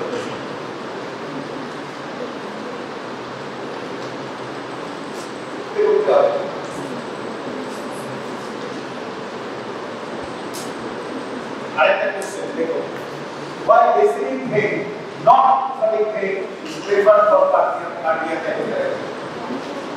আমাদের cardiac catheterization লাগে আমরা catheter দিকে অনেক সময় হার্টে ঢোকাই এই ক্যাথেটার পেটে সেটা হার্টে বেসিলিক ভেন কোশ্চেন করো কিভাবে হার্টে যাবে basilic vein axillary vein subclavian vein তারপর সুপিরিয়র ভেনাকে বা আলটিমেটলি হার্ট তাহলে সিম্পলি কিন্তু একই ব্যাপার সিম্পলিক vein axillary vein then subclavian vein তাহলে আপনাকে বেসিক ভেন রেফার করুন আমি একটু লিংকস দিয়েছিলাম follow why basic vein refer করুন আমরা সিম্পলিক ভেন রেফার করুন হ্যাঁ তাই বলবো তোমার বন্ধুদের বেসিক ভেন ইজ স্ট্রেট ফলে আমাদের কার্ডিয়াক ক্যাথেটারাইজেশন এই যে এখানে যদি আমরা কার্ডিয়াক ক্যাথেটার ঢোকাচ্ছি হ্যাঁ ইজিলি চলে গেল আগে এখানে ঢোকাচ্ছি এখানে গিয়ে কোথাও পাবো অ্যাঙ্গুলেশন আমরা ভাবছি ঢুকে যাচ্ছে কিন্তু অ্যাকচুয়ালি ওভালে গিয়ে ধাক্কা মারছে শুধু বলে due to angulation and catheter also equally for this region basically very preferred to probably 4 out of 4 you will get no question of reduction of mass because you accept that only 2 lines making 4 now only 3 lines making 4 the medial critical vein আজকে বলো না আরেকটা when রয়েছে আমরা এটাকে medial অ্যান্টিক্রিটিক্যাল when আমরা নাম বলি which starts from the palmar arch and joins either the medial critical vein or the cephalic vein or the basilic vein. It is quite important now. Now importantly cephalic vein, basilic vein and apply to this. It will be fair.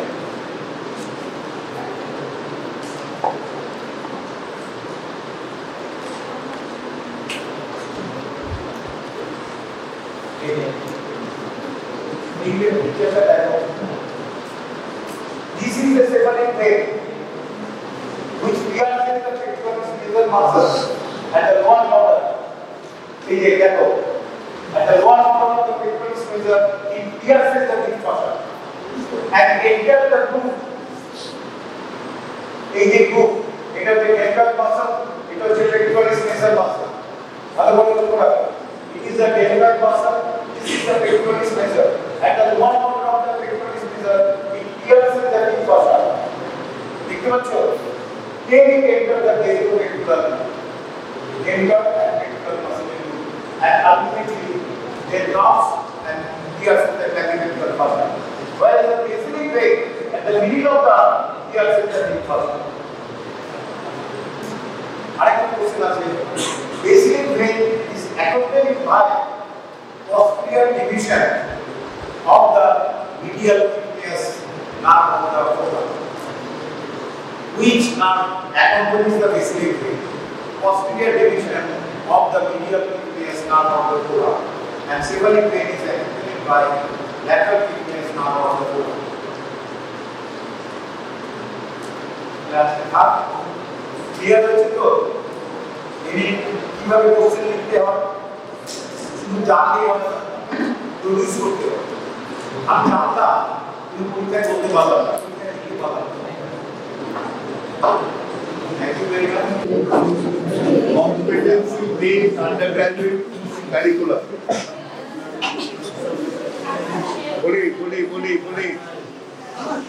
Please pay attention. Now, what are the points? What are the things you have to note for your examination? This is the curriculum on competency-based undergraduate curriculum. Now, features of individual bone upper limb, identify the given bone, its height and important features and keep it in an anatomical position. Now, whatever bone you are asked to lift up and in the examination, you have to determine the anatomical position. The anatomical position and the identification of main features of the bone that identifies that it's a right side or a left side bone.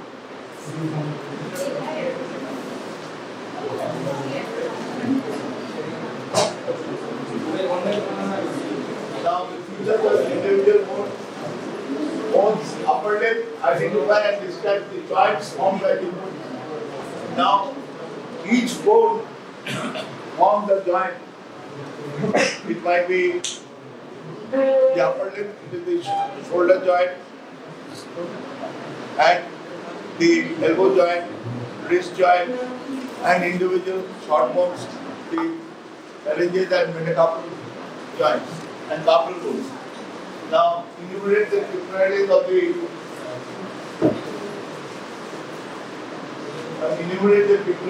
clavicle, features of individual bone, upper limb, demonstrate important muscles, attachment of given bone.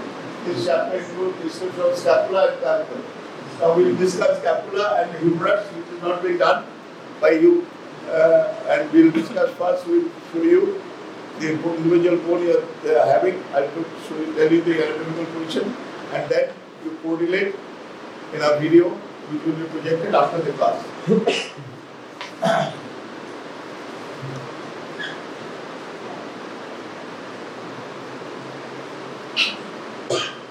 Now, introduction. Each upper limb consists of 32 bones.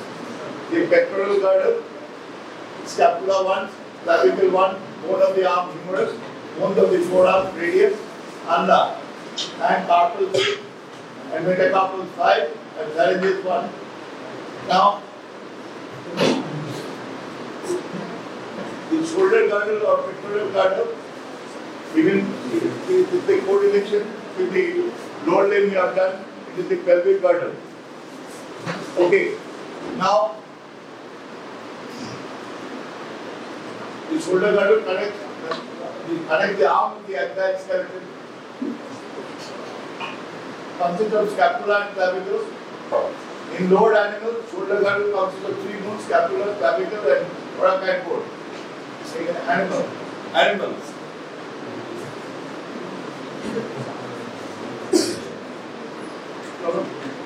আসো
Now, this is scapula, this is humerus.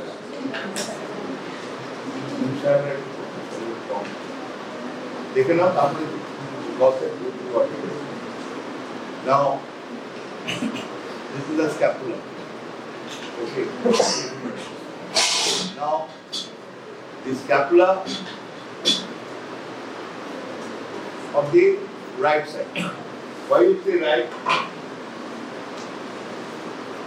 The spinous process on the dorsal side.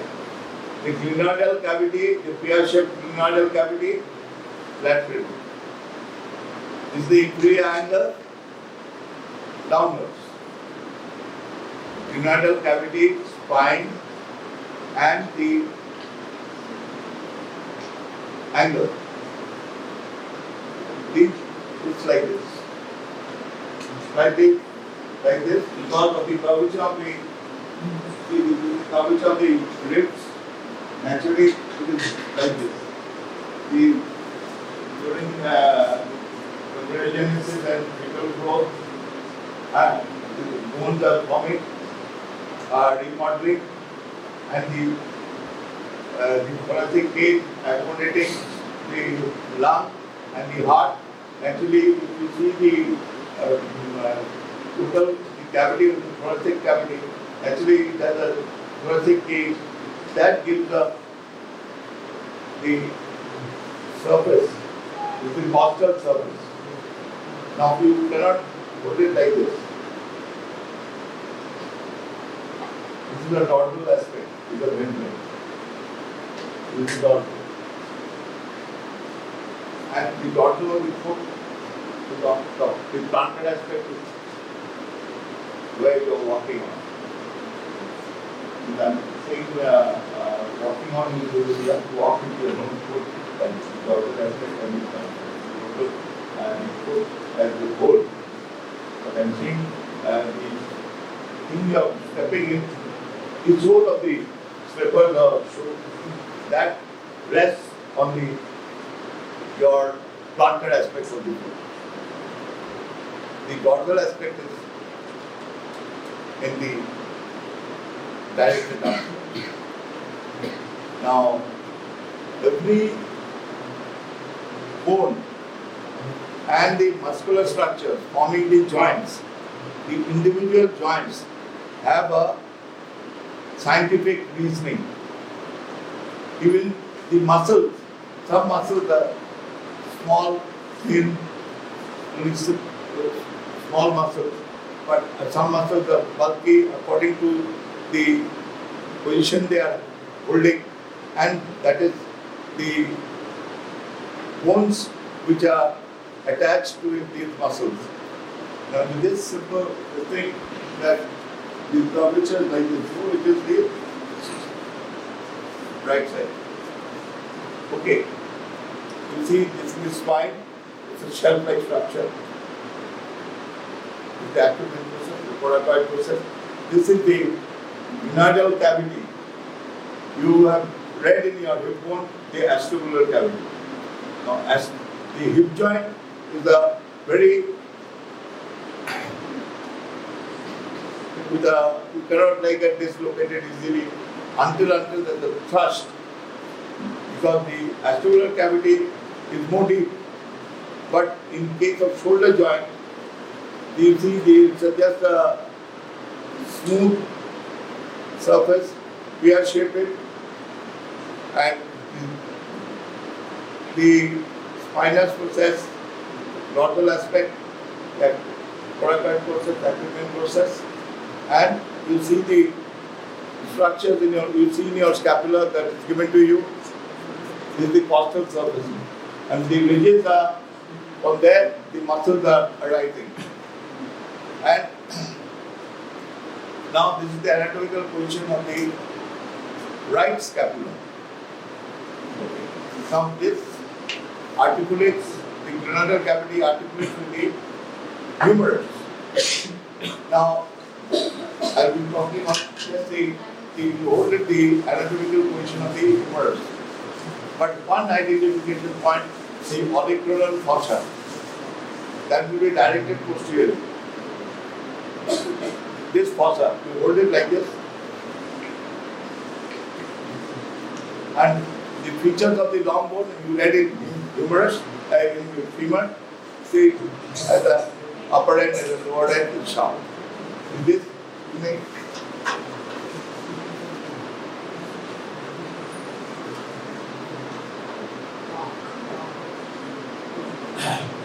now see the superior border of the scapula is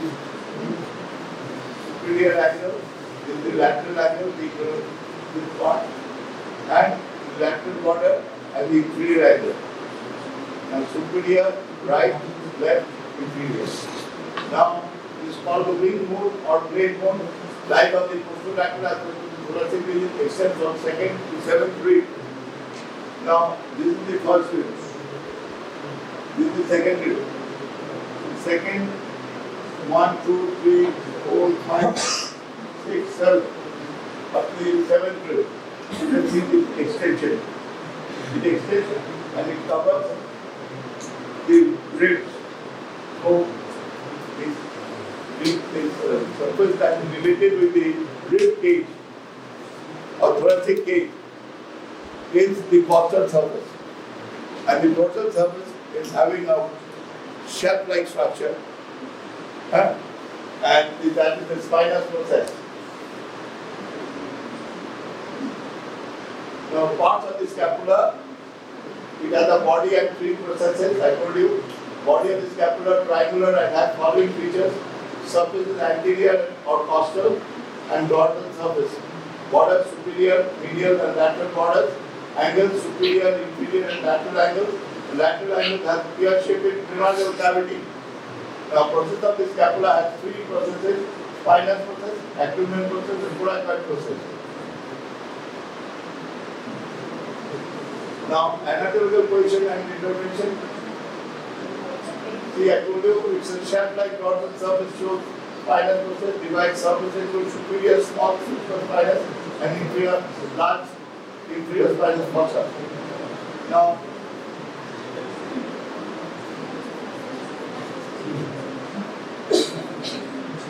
above the spine is supraspinous fossa, below the spine infraspinous. Supraspinous, infraspinous. Now the muscles are related here, and see all the muscles, whatever it is you are having, told you that you can. The muscles are originating from interphalangeal, biceps, whatever the muscles, they have an attachment, bony attachment, and get inserted into the respective place. Now, features of scapula, so repetition, two surfaces, costal and dorsal, three borders, superior, medial, and lateral, three angles, superior, inferior, and lateral, and three processes, spinous and abdominal process. Now, features of scapula.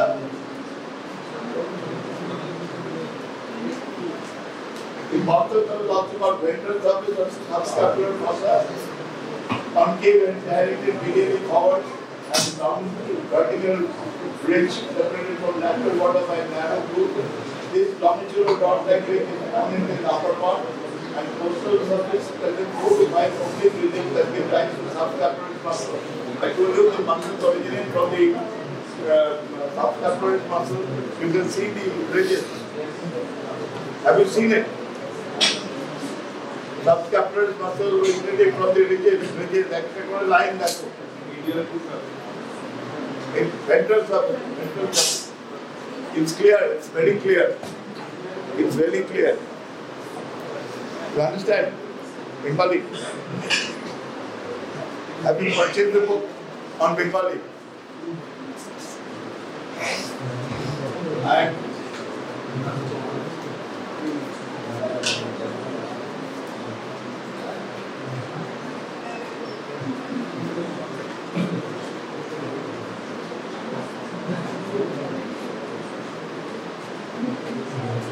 now, this subscapular muscle, whole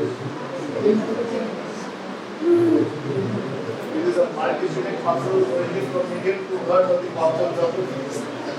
Subclavian bursa, separate lateral most part of the dorsal surface, neck of scapula from subscapular dorsal. Now, the dorsal surface attack is serratus anterior. The muscle toward 5-6 delineation insert to the dorsal surface, oval radial near the inferior angle. This is the serratus anterior. Yes. And muscle is called the ventral medial portion. Dorsal surface. This attachment is shut like spinal surface that divides into dorsal surface, superior smaller supraspinous fossa and inferior large interspinous fossa. Now the holding is shut like superior above and below infra. Now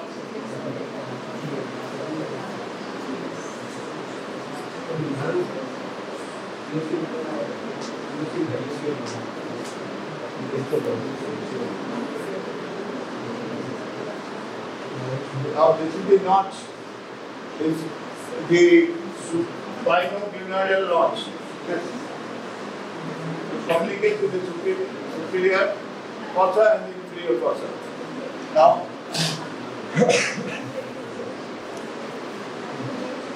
located in the lateral and spine and posterior leg of scapular structure passing through the nerve, suprascapular nerve and vessel. Suprascapular vessel and nerve. In brachial plexus and other vessels will be found. In this section. Now, dorsal surface, supraspinous, and pre-spinal. These are the muscles attached. Dorsal surface is inferior, superior.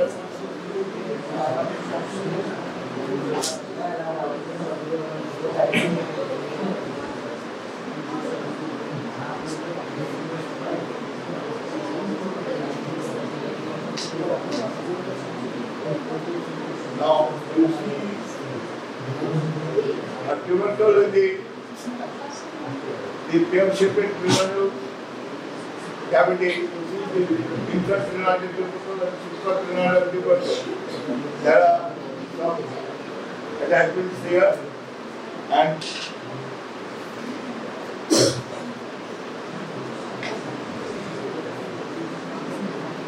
now lateral corner, long metacarpals, which are originating from the interphalangeal tubercle, and base line and base media muscle originating from the dorsal surface of the lateral corner.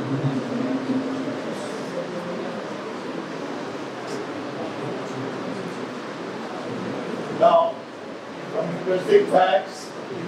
Lateral column scapula, cervical part of the scapula includes grooved part of the dorsal surface, and that narrow strip of dorsal surface is addition frequent strip. The remainder of scapular body is called medial column of scapula. Inferior angle of scapula can be felt through the skin. Now, if you just you can feel your inferior angle. You see. Take it up. You can feel the inferior angle. You can feel the inferior angle. Not this way. You can go like this. You can see.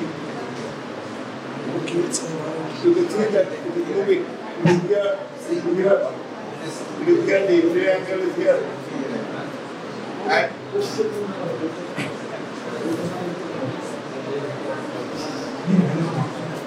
now, as free angle, I told you, free angle. Inferior lateral angle.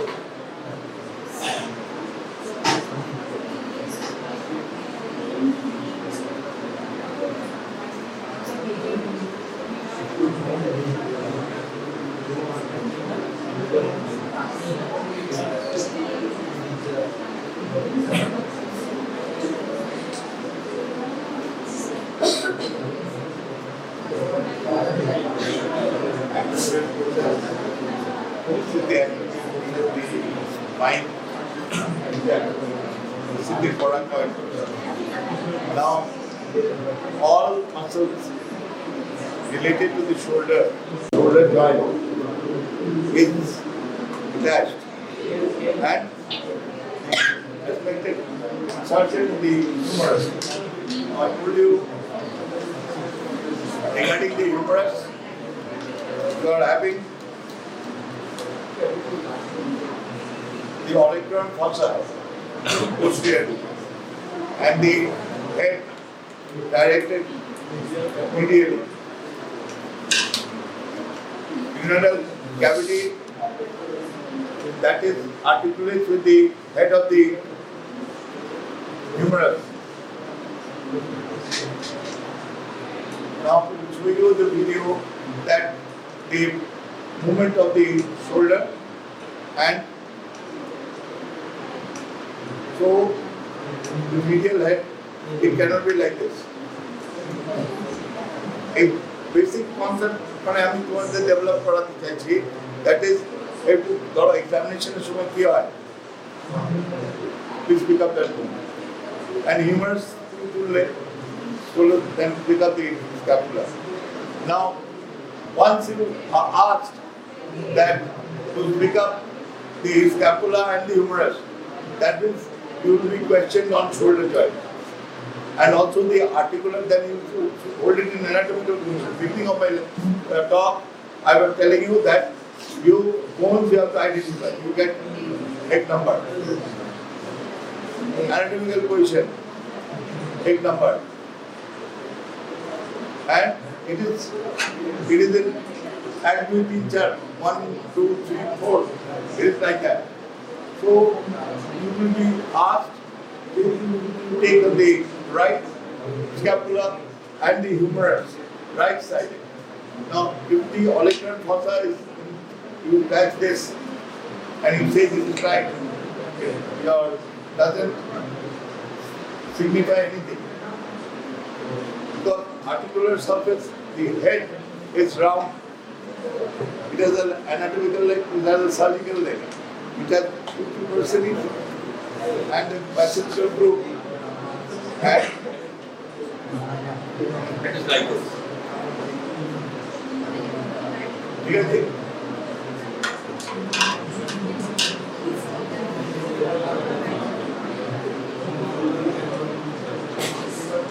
I can show you how these two processes.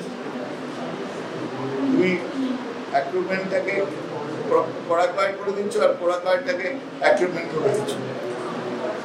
So the accrement process is in with the spinous process.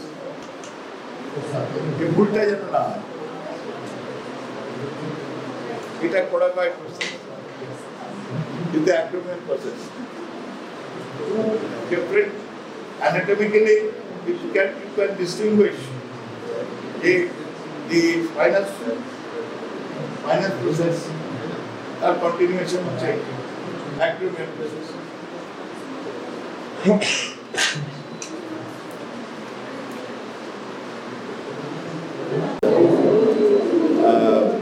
think you have viewed that day in the last time. That's the video of the total human body in 4 parts. Your lower limbs, upper limbs, thorax, head and neck, and your abdomen. Now, I have kept this video in the server of this computer. You can take it in your own pen drive. This video series is funded by Jewish Hospital Foundation. Body, United States Central simply Corporation. plasticized.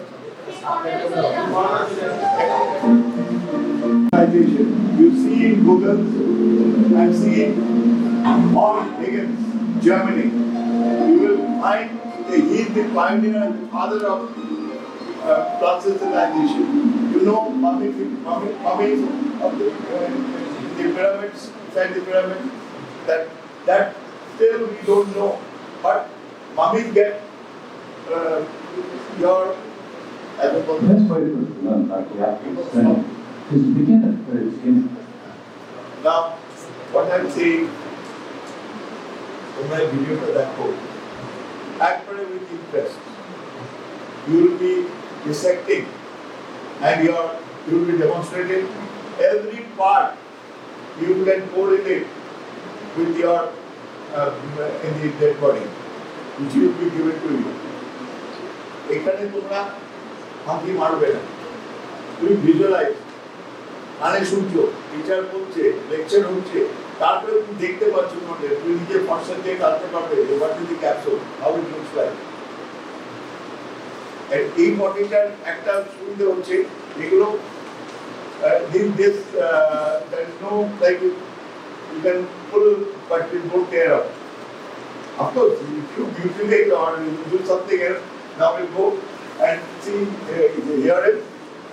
You will, I think you will enjoy it. And also at the same time get fascinated.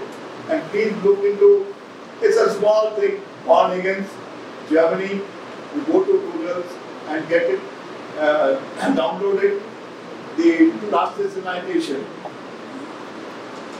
Born against what he did, he developed and has a patent. And he exhibited throughout the world, his exhibition. And also he sells, or his company, he formed a company. But in Germany, he has a small thing, a studio also, but he made his factory in China because numerous medical colleges. So these, what he did, he got exchange from this thing, and you can see the dissection. If you go and see the thing, the layers, how things are being demonstrated. And a big horse, a muscular horse, in the exhibition, front of the exhibition hall, he put up a big horse, and on top of it, he put a muscular man. And all things, one side skin is there, or whole body, the skin is removed, and the muscles are there. So, it's We'll start by looking at the bones of the shoulder region, the clavicle, the scapula, and the humerus. Then we'll look at the joints which let them move, and at the muscles which make them move. Lastly, we'll look at the principal blood vessels and nerves in the region. First, the bones. The bones that connect the upper extremity to the trunk are clavicle, or collarbone, and the scapula, or shoulder blade. Much of the feel beneath the skin can be seen in this dissection. Here's the spine of the scapula. Here's the clavicle. In the front skeleton, here's the clavicle. Here's the scapula. The proximal long bone of the upper extremity, the humerus, articulates with the scapula at the shoulder joint. The scapula and clavicle articulate with the bones of the thorax at the front part only. Here, at the sternoclavicular joint. The lateral end of the clavicle articulates with this projection on the scapula, the acromion, forming the acromioclavicular joint. Apart from this one very good bony linkage, the scapula is held onto the body entirely by muscles. It's thus capable of a wide range of movement, upward and downward, and also forward and backward around the chest wall. Looking at the clavicle above, we can see that it's slightly S-shaped with a forward curve to its medial height. At its medial end, this large joint surface articulates with the sternum. At the lateral end, this smaller surface articulates with the scapula. On the underside, massive ligaments are attached, here laterally and here medially. The scapula is a much more complicated bone. The flat part and blade is roughly triangular, with an upper border, a lateral border, and a medial border. The blade isn't really flat, it's a little curved to fit the curve of the chest wall. This smooth concave surface is the glenoid fossa. It's the articular surface of the shoulder joint. Above and below the glenoid fossa are the supraglenoid tubercle and the infraglenoid tubercle, where two tendons are attached, as we'll see.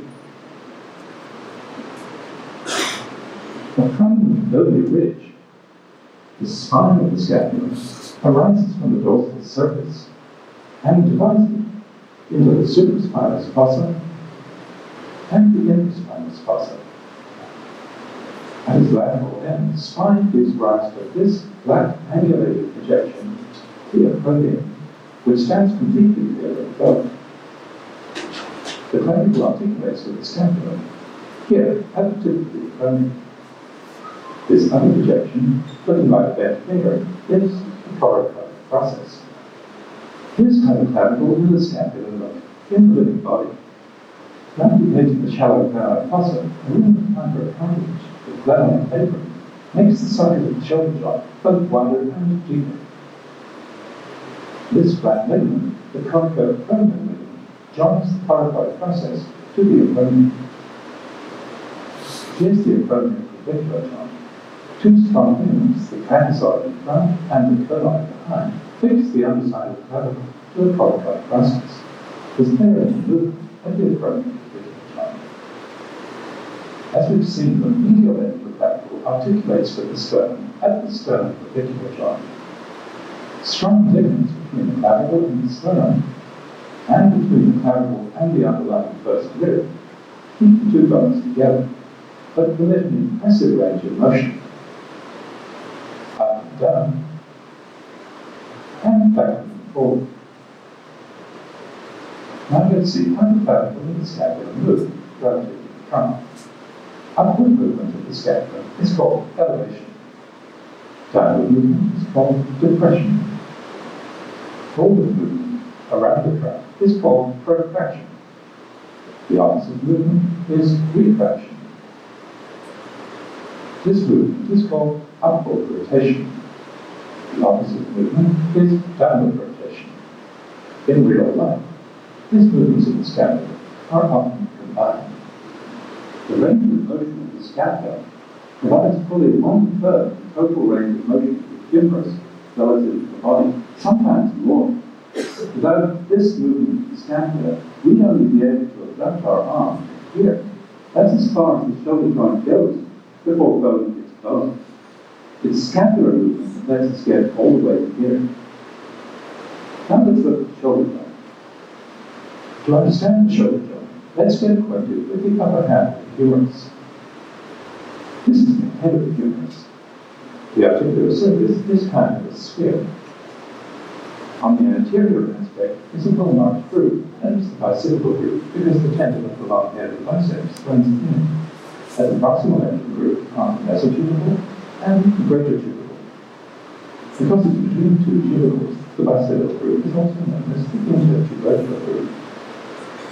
Down here on the lateral aspect of the humerus, almost halfway down below, is the rough spot, the deltoid tuberosity.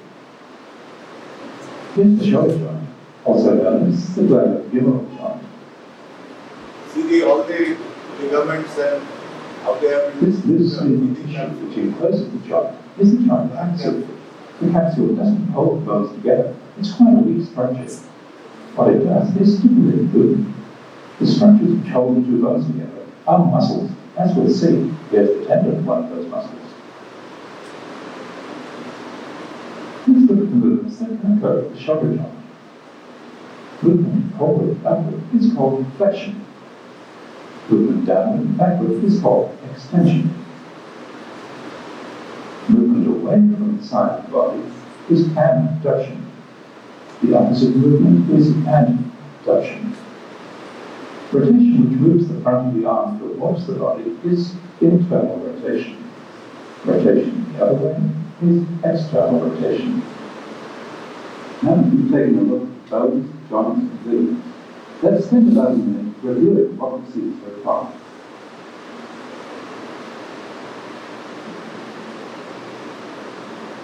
Here's the clavicle for an easy start. On the scapula, here's the blade, the glenoid fossa, The subclavian and interphalangeal tubercles line the scapula, the supraspinous and infraspinous fossa, the acromion, and the carpal process.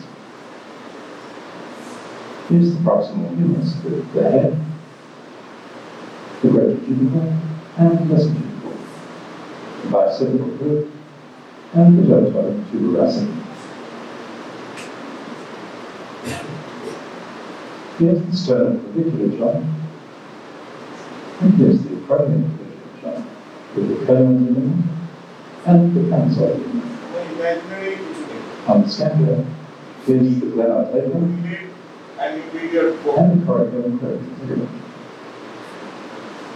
Lastly, here's the axillary shoulder joint.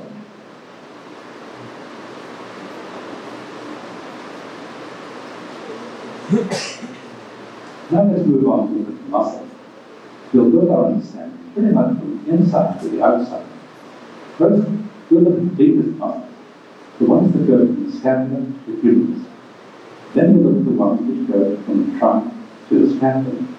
And lastly, we'll look at the big three muscles on the outside, which cover up almost all the others. Before we look at any shoulder muscles, we need to take note of the tendons of two long elbow muscles, which arise very close to the shoulder joint and lie deep with everything else. Then the tendons of the long head of the biceps and the long head of the triceps muscles. The long head of the triceps arises here from the interphalangeal tubercle. The long head of the biceps arises subclavian here from the supraclavian tubercle. Together, it passes inside the joint capsule and right over the top of the head of the humerus. Now there's the four short muscles which hold the shoulder joint together. So three on the back, one on the front. The one in the front is subscapularis. It arises from almost all of the anterior or costal aspect of the scapula. Its tendon inserts here on the lesser tubercle. Subscapularis, acting alone, produces internal rotation of the humerus. Acting with the other three short muscles, it holds the humeral head and the glenoid fossa together, while other more powerful muscles are at work. On the back, there are two muscles below the scapular spine, and one above it. The one above is the supraspinatus. It arises from almost all of the supraspinous fossa. It passes under the acromion and inserts here on the great tubercle. The tendon of the supraspinatus runs through the tight spot between the acromion and the head of the humerus.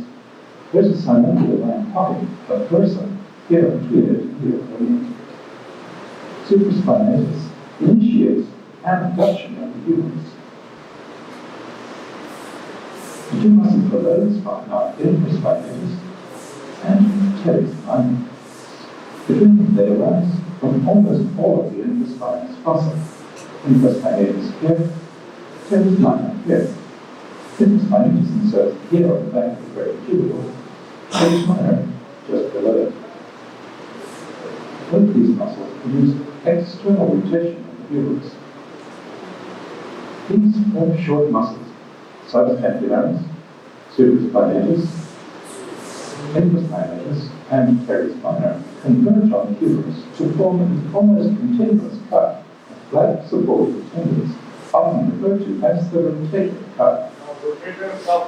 These tendons, together with the long head of the triceps down here, which keep the head of the humerus from sliding out its very sharp side.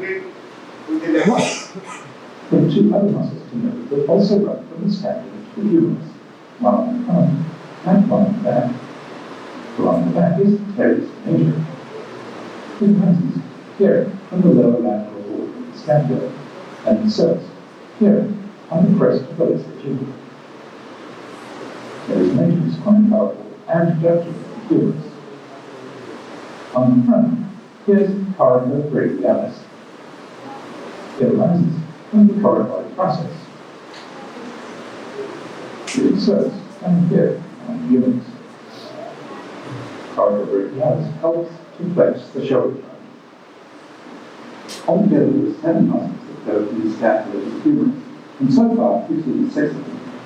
The last one, the deltoid, is so big that it covers up almost everything else, so we'll need to have a picture to look at the end. Now it's time to look at the muscles which hold the scapula in place and move it in relation to the trunk. There are 6 of them, 4 on the back, 1 in the trunk, and 1 on the knee. The one on the other knee is the larger, powerful serratus anterior muscle. This is just part of it. To see it more, we need to move the scapula away from the body. This big expansive muscle is all serratus anterior. It arises from the side and front of the first 8 ribs. It runs back under the scapula and is inserted all the way back here along the medial border of the scapula. When the whole serratus anterior muscle contracts, it pulls the scapula forward around the rib cage. That's protrusion. And this upper or lower fibers contract separately. They help to produce downward or upward rotation of the scapula. Notice that those 4 muscles on the back, one, the easiest, is large and superficial. The other 3 are small and deep. The 3 deep ones are the pectorais scapulae and the 2 rhomboids, rhomboid minor and rhomboid major. The pectorais scapulae arises here on the outermost part of the first 3 cervical vertebrae. It inserts here on the upper medial border of the scapula. The pectorais scapulae helps to elevate the scapula. The rhomboids arise here from the 4th cervical to the 5th thoracic vertebrae.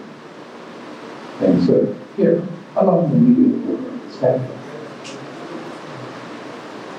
The rhomboids elevate and retract the scapula. The large muscle which underlies these 3 is the trapezius. It's a beautiful but complicated muscle. The trapezius has an upper part and a lower part, which both converge on the spine of the scapula. The upper part of the trapezius arises from the occiput, and from the nuchal ligament, and from T1 to T3 in the midline. It's inserted along the upper edge of the spine of the scapula, around the acromion, and along the lateral third of the clavicle. The lower part of the trapezius muscle is not so massive. It arises from T4 to T12 in the midline. It inserts here on the lower edge of this part of the spine of the scapula. When the whole trapezius contracts, it powerfully retracts the scapula. When the upper part contracts, it powerfully elevates the scapula. Last on the list of muscles passing from the front to the scapula is the one in front. It's pectoralis minor. Pectoralis minor arises between the 2nd and the 4th ribs. It's inserted on the collar process. Pectoralis minor produces depression of the scapula. There are 2 very small muscles to mention just for continuous. One is the subclavian, which goes from the first rib to the clavicle. Its function is uncertain. The other is ulnar, which arises from the higher bone way out here, and it serves over here on the upper edge of the spine of the scapula. Its function is to depress the higher bone and the humerus. Minor muscle is Now we will complete our picture by looking at 2 big external muscles, pectoralis major, latissimus dorsi, and deltoid. Of these, the first 2 have much in common. Pectoralis major on the front, and latissimus dorsi on the back. These 2 are alike in that they both pass directly from the trunk to the humerus, bypassing the scapula. Between them, they define the posterior and anterior walls of the axillary. Pectoralis major arises from the medial third of the clavicle, from the front of the sternum, and from the front of the first 6 costal cartilages. It's inserted here on the anterior edge of the biceps groove. Pectoralis major is a powerful adductor of the humerus. When its adducting effect is held in check by other muscles, it also produces internal rotation. Latissimus dorsi has a very wide origin. It starts here under the tail end of trapezius at T7 and goes all the way down to the sacrum and out onto the posterior iliac crest. It also has some fibers arising from the lower four ribs and occasionally from the tip of the scapula. It inserts here on the posterior edge of the bicipital groove. To get to its insertion, the latissimus tendon has to spiral around teres major. Here's teres major. Latissimus spirals from the back to the front with the lowest fibers of origin ending up highest. Latissimus dorsi, like pectoralis major, is a powerful adductor of the humerus.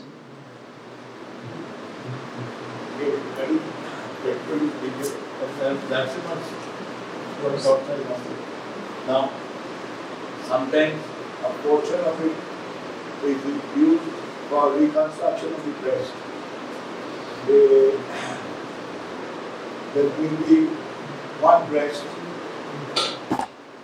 and the other breast is by congenital malformation it is not developed. I met a girl 15 years ago with the left breast is present but the right breast is not developed. Now she fell down, she got some injury over here and then they brought the patient to me. They are complete, the nipple is there, small nipple, but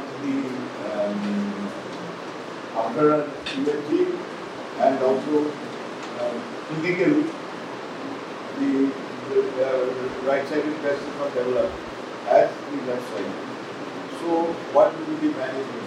It's not a long question, but I'm telling you how these muscles can be used. One of my teachers, Dr. Shankar Sharkar, I sent him a patient to him 20 years back, and he reconstructed the breast. Now, you can put a prosthesis. Breast, you can get different sizes that can be put in. Right? But it turns into, like after 10 years, 15 years, it gives a cosmetic result is there, but then it will be choice actually, and the surgeons thinking, but this can be done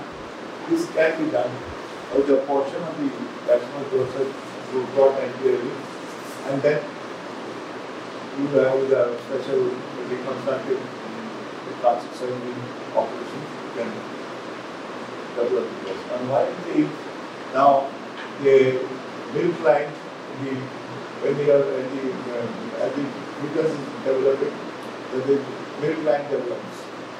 For male that female both. But in males, it does not develop into full breast. Also, sometimes males have breast. Now, if there are two breasts where we have to go for chromosomal studies and all, if it's truly a male or truly a female, and that has to be determined.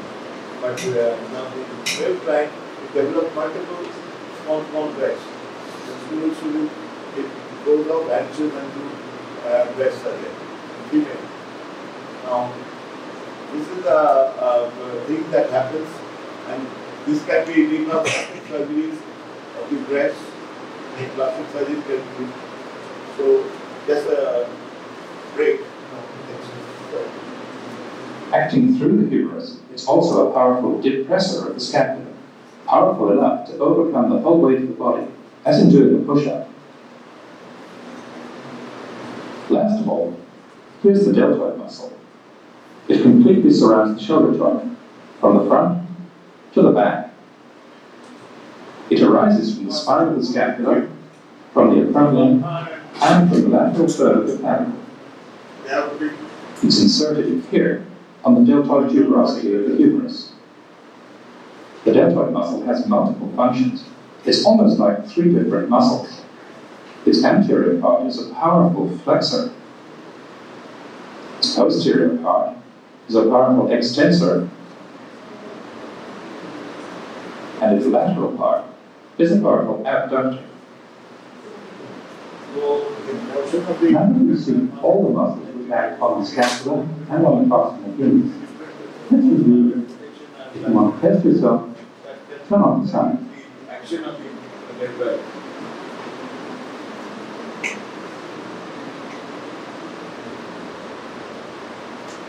Here's subscapularis, supraspinatus, infraspinatus, and teres minor. Here's teres major and carpal brachialis, and the muscles that arise from the trunk. Serratus anterior, the vagus scapulae, the two rhomboids, minor and major, trapezius, pectoralis minor, subclavius, and ulnar. And lastly, pectoralis major, latissimus dorsi, and deltoid.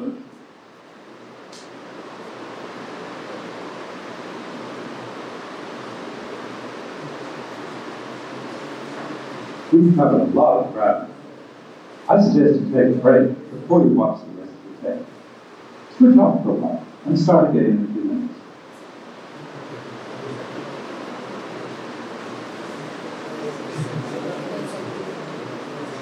Now, let's look at veins, arteries, and nerves in the shoulder. As you'll see, the main bundle of vessels and nerves lie behind the clavicle and behind both pectoral muscles as it passes from the base of the neck to the underside of the upper arm.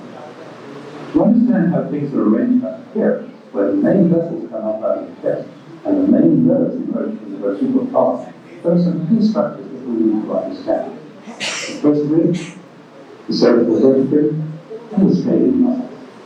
Let's take a look. Here's the first rib, below and behind the clavicle. This much of it is bone, and this much of it is costal cartilage. The two first ribs define the opening at the top of the chest, the superior thoracic aperture. The main artery to the upper extremity, the subclavian artery, crosses the first rib here. The subclavian vein crosses it here, right behind the medial end of the clavicle. Here are the vertebrae, the first thoracic with the first rib, and the seventh, sixth, and fifth cervical. Let's take the clavicle away so that we can see the vertebrae better. The main spinal nerves to the upper extremity emerge here, between the transverse processes. The spinal nerves that we're concerned with are numbered C5, C6, C7, C8, and T1. These two landmark muscles, the anterior scalene and the middle scalene, which are attached to the first rib, here and here, guard the exit of these vital structures. The vein runs in front of the anterior scalene, the artery runs behind it. Between the two scalene muscles, the roots of the brachial plexus also emerge. There are two possibly confusing things that we have to live with. The first is that there's a number named C8, even though there's no 8th cervical vertebra. The second confusing thing is that the main artery of the vein change their names as they go along. Here they're called the subclavian vessels, here they're called the axillary vessels, and from here on down, they're called the brachial vessels. The structures themselves don't change, just the names. Let's start by looking at the veins. We can be quite brief about this, since the veins parallel the arteries in most important respects. It'll be helpful to start on the outside and progress in, removing some muscles as we go along. Here, in the groove between pectorais major and deltoid, is the cephalic vein, coming up from the arm. It's a vein that doesn't have any lines in contact. To see where it's going, we'll remove pectoralis major. Here's the cephalic vein. Together with other veins in the shoulder region, It joins the main vein of the upper extremity, the subclavian vein. We'll focus our attention on this important vein. The subclavian vein comes out from the arm and passes beneath the pectorais minor. Emerging from beneath the pectorais minor, it passes over the outer surface of the first rib. Here's the first rib, and under the subclavius muscle and the clavicle. To follow the subclavian vein further, we'll remove the clavicle, the subclavius muscle, and this muscle, the sternocleidomastoid. Here we are behind the medial end of the clavicle, which went from here, this is the cut end of the clavicle, to here. This was the sternoclavicular joint. Here's pectoralis minor. Here's the curve of the first rib. And here's scapula anterior. These structures, the subclavian artery and the brachial plexus, we'll be seeing in a minute. Let's follow the vein. Just as the subclavian vein reaches the medial border of the first rib, which is here, it's joined from above by the main vein of the hinge neck, the interphalangeal vein. Together, the subclavian and interphalangeal veins form the brachial vein. The brachial vein passes into the first rib and enters the chest. The derm of the pleura lies immediately behind it. Here's the pleura. To follow the brachial vein into the chest, we'll remove these muscles. And we'll also remove this part of the anterior chest wall. We'll also remove the upper cavity. Now we'll look inside the chest. Here are the divided ends of the two first ribs. And here's the divided end of the sternum. Here are the two brachiocephalic veins, the right and the left. A little to the right of the midline, they're joined together to form the superior venous cava. Apart from what we've just seen, the veins of the region correspond so closely with the arteries that we don't need to consider them separately. We'll move on now to look at the arteries. In the dissections that follow, all the accompanying veins have been removed to simplify the picture. To get a good look at the artery as it runs from here to here, we need to remove pectoralis major. Now only three structures stand between us and it. Here's the artery, passing behind the anterior scapulae muscle, behind the clavicle, and behind pectoralis minor. Three names for one artery: subclavian, axillary, brachial. Let's see where it begins. Here's a deeper dissection with the chest wall removed. Here are the divided ends of the clavicle, the first rib, the anterior scapulae muscle, and the second rib. In the middle, we're looking at the trachea and the common carotid arteries, the right and the left. On the right side, the subclavian artery arises, along with the common carotid, from the brachiocephalic trunk, which in turn arises from the arch of the aorta. On the left side, the subclavian artery arises directly from the arch of the aorta. In the early part of its course, as it passes over the dome of the pleura, the subclavian artery gives off some major branches, which we'll see in other parts of the atlas. These are the internal thoracic, the thyrocervical trunk, and the vertebral. In addition, the subclavian gives off two branches to the back and shoulder region. These are the transverse cervical and the suprascapular arteries. These two are variable. Sometimes they arise here, sometimes here.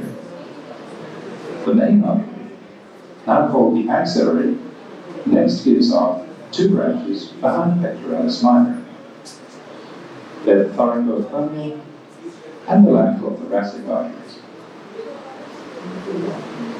In the axilla, three more branches arise, often close together: the subscapular and the two circumflex humeral arteries, the anterior and the posterior. The posterior circumflex humeral winds round behind the leg of the humerus. Finally, the artery, now known as the brachial artery, passes on down the upper arm. Now let's look at the nerves. Between about here and here, the 5 spinal nerves unite and divide, unite again and divide again. The tangle which this produces is called the brachial plexus. It's not really too formal. At the end of the brachial plexus, the 4 main nerves of the arm emerge: muscular, cutaneous, median, ulnar, and the radial. In the course of the brachial plexus, the nerves which supply the shoulder region are given off. We'll look at the main components of the brachial plexus first, then at the local branches. Here's the brachial plexus, with several of its small branches removed, so we can see the big picture. We also remove pectorais minor. Here are the 5 roots of the brachial plexus. They are, in fact, the ventral rami of their respective spinal nerves. They emerge, as we've seen, from between anterior scalene and middle scalene muscles. The top 2 roots join, and the bottom 2 join, and the middle one, C7, stays alone. These 3 big units are called the 3 trunks: upper, middle, and lower. Each trunk divides. Here's one of them divided into an anterior and a posterior division. Of the 3 anterior divisions, the upper 2 unite, and the lower one stays alone. The 3 posterior divisions all unite, as we'll see in a minute. Once that's all happened, there are again 3 big units, now called cords: lateral, medial, and posterior. They surround the axillary artery. The lateral cord divides to become a muscular cutaneous nerve and one half of the median nerve. The medial cord divides to become the ulnar nerve and the other half of the median nerve. This arrangement produces an M-shaped pattern of nerves: muscular cutaneous, median, and ulnar. Now let's see the posterior cord. We need to remove the medial cord, the lateral cord, and the artery to get a good look at it. Here's the posterior cord all by itself. Sometimes it starts dividing before all 3 of its posterior divisions have united. Its principal branches are the axillary nerve, which we'll see again, and the radial nerve. Now that we've looked at the main components of the brachial plexus, let's look at the nerves which supply the muscles of the shoulder region. Some of these arise from the cords of the brachial plexus. Some arise in other ways. Let's look at the ones that arise from the cords first. We were looking at a simplified dissection before, and now we'll see the details. The medial cord gives rise to 1 local nerve, the lateral cord to 2. The one from the medial cord is the medial pectoral nerve. It's one of a pair. Here's its partner, the lateral pectoral nerve, which arises from the lateral cord. The pectoral nerves supply pectoralis major and pectoralis minor. Also arising from the lateral cord is the muscular cutaneous nerve. It supplies 3 upper arm muscles, one of which we've seen, brachialis. The other 2 we'll see in the next section. The posterior cord, here it is again with all its branches intact, has 4 branches. The axillary nerve runs round the neck of the humerus, along with the posterior circumflex humeral artery, to supply the deltoid muscle, and also teres minor. The subscapular nerves, an upper and a lower, supply subscapularis and teres major. The thoracodorsal nerve supplies latissimus dorsi. Now let's see the shoulder muscle nerves which don't arise from the cords of the brachial plexus. Of these, 1 is the branchial trunk, 2 arise from the roots of the brachial plexus, and 2 aren't part of the plexus at all. Arising from the upper trunk is the suprascapular nerve, which supplies supraspinatus and infraspinatus. Rising from the C5 root and passing through the middle scalene muscle is the dorsal scapular nerve. It supplies the rhomboid muscles. Arising from the C5, 6, and 7 roots, the long thoracic nerve emerges through the middle scalene muscle, runs deep to all three trunks of the brachial plexus, and supplies serratus anterior. Trapezius gets its nerve supply from the spinal accessory. Lastly, the metacarpals gets a private nerve supply from the nearby roots C3, 4, and 5. We've looked at some pretty complex and detailed anatomy in the last few minutes. Let's review what we've seen: veins, arteries, and nerves of the shoulder.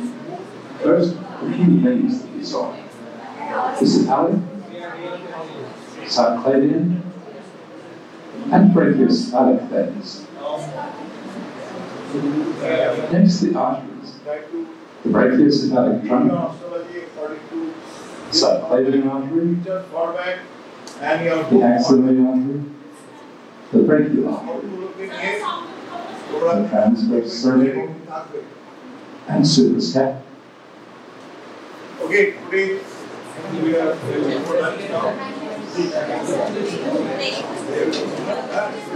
cubital fossa. Okay, this is the assignment for you. Make the note of cubital fossa and just submit. Okay, along with the diagram, because it's the most common long question. Okay, the upper limb. Okay, so it is also known as elbow pit. This is also known as elbow pit, and you know it is the triangular area on the anterior surface of elbow. Okay, please don't take the snapshot. Snap लोगे, snap कहाँ पर क्या digital होगा exam? Exam digital होता है क्या? QT है ma'am. क्या? इसका नाम QT है। सर लिखने QT। Okay, so it is homologous to the popliteal fossa in the lower limb. There are 2 points. First one, it is looking at triangular area. It is also known as elbow pit. And second one is it is correspond or homologous to the popliteal fossa in the lower limb. Okay.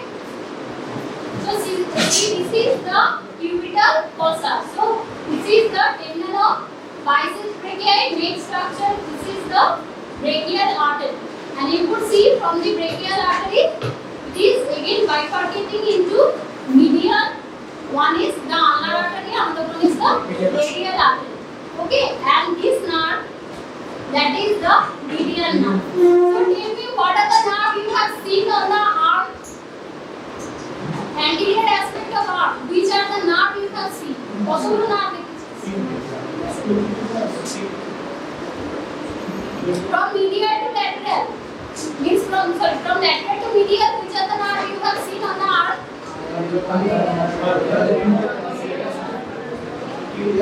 Musculocutaneous nerve, and then lateral cutaneous nerve of forearm, then medial nerve, then another one is medial cutaneous nerve of forearm. So there are 2 cutaneous nerve, okay? One is medial cutaneous nerve, another one is lateral cutaneous nerve, and 2 main nerve. One is medial nerve, another one is musculocutaneous nerve. So this medial nerve has no supply on the arm, okay? After it enters to the forehead of pronator teres, it will supply the muscle of the forearm, okay? And see which are the muscle making it. So this is the pronator teres. It has got 2 heads. The humeral and the ulnar head, and this side, that is the brachioradialis. And the outer apex is formed by the meeting point of these 2 muscles, and which is making the base.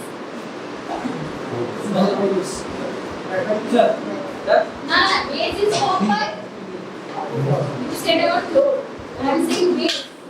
And the base, right? This one is the base. So which side is making the base?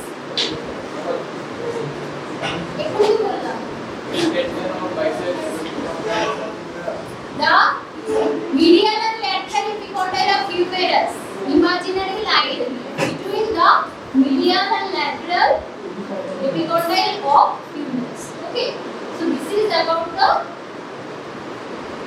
cubital fossa. Okay, so see how nicely it has been seen, and this is the median cubital head from where you are having the initiation. Okay, and see both sides. This is the cephalic vein on the lateral side, and this is the basalic vein, and this is the biceps brachii. And this vein only corresponds to the median vein of the forearm. Okay, basalic vein, from that one vein is going towards the medial side, that is known as median vein of forearm. Okay. So see, this is the, what is this tendon? Which side to which side it is going? This is the bicipital epilotosis. So from which side it is going?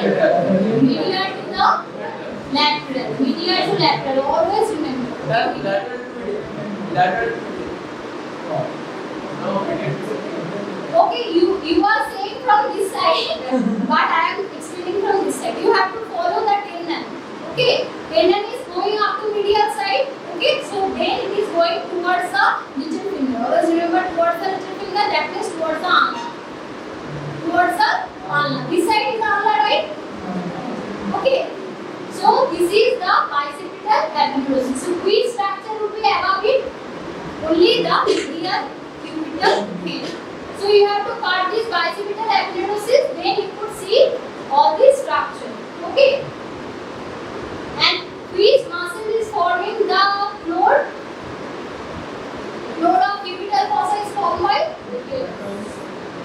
One is brachialis, this muscle of the arm, another one is radial. Okay. So these are the two muscles. So just write it down, the boundaries of cubital fossa. Number one is medial or ulnar boundary. Medial or ulnar boundary.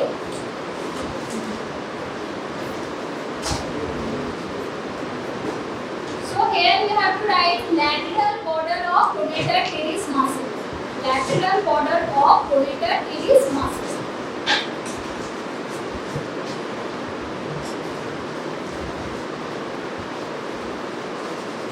Lateral border of pronator teres muscle originating from medial epicondyle of humerus. Originating from medial epicondyle of humerus.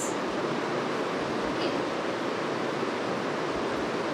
Then next one is lateral or radial boundary. Just opposite. So you have to write medial border of brachioradialis. Medial border of brachioradialis. Now brachioradialis origin kothay hoy? This extensor compartment we did not have studied yet, but remember it is lateral supracondylar ridge of humerus. Lateral supracondylar ridge of humerus. Okay, so just like femur, again it is bifurcating to medial and lateral supracondylar line. Okay, in humerus. So it is originating from the lateral supracondylar ridge of humerus. Okay, then base. Base, an imaginary horizontal line,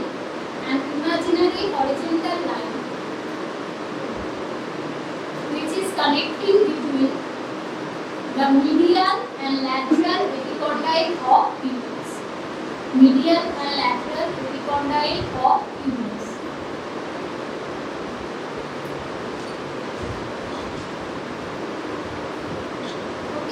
Then next one is apex.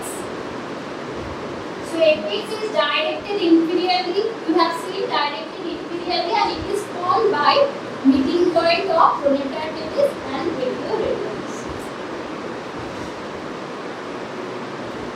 The apex is directed inferiorly.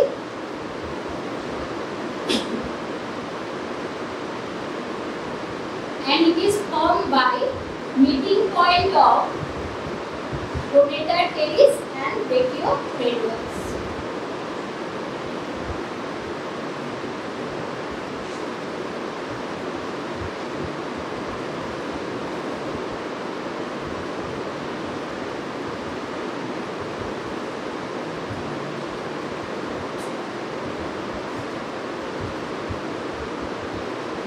Okay, pronator teres and brachioradialis.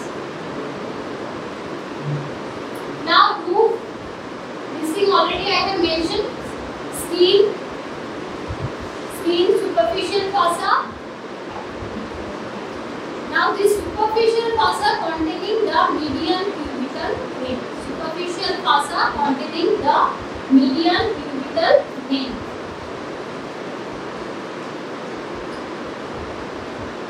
আর ওর সাথে কি থাকে lateral cutaneous nerve of forearm. It's a branch of কোন নার্ভের branch এটা lateral cutaneous nerve of forearm. Ball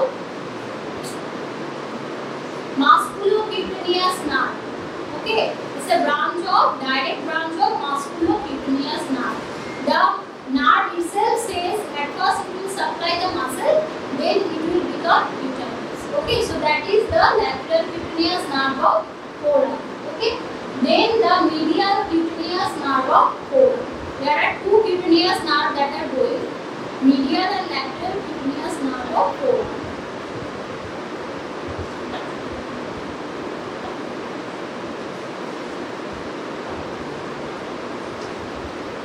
Now, who is forming the deep fossa?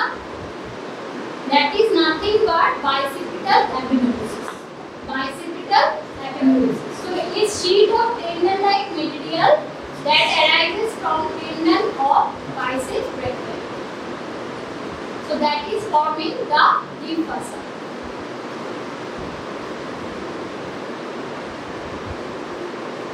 Okay, and last, brachial, the floor that will be formed by two muscles. One is brachialis and supinated muscle.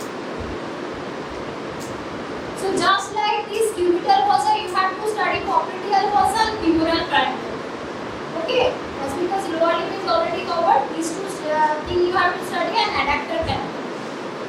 Okay, these are the main question, long question. Okay.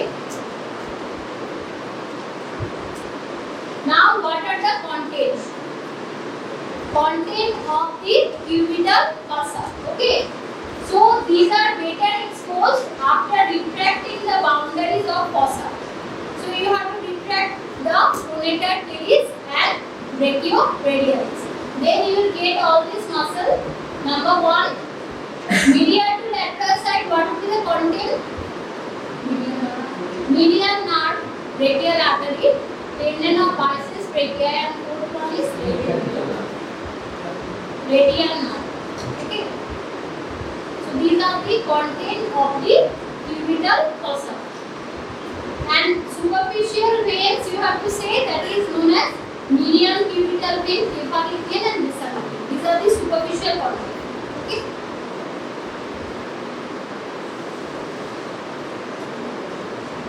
So although these are present on the superficial, but it is not the main content of cubital fossa. It's because it is situated superficially. Okay. It is above the cubital fossa.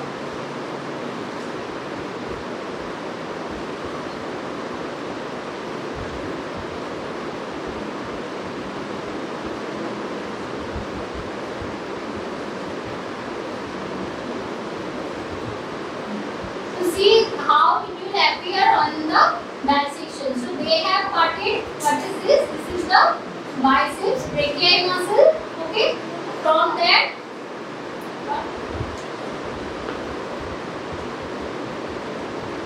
have you said anything?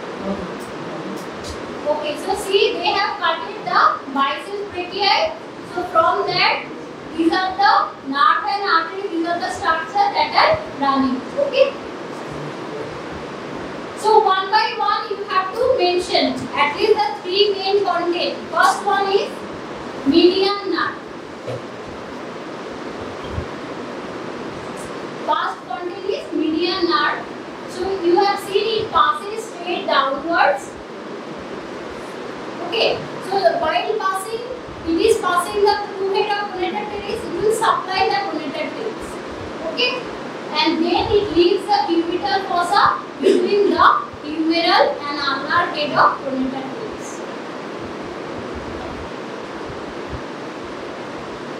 Okay, so that is about the medial nerve. So it leaves the cubital fossa between the humeral and ulnar head of pronator teres.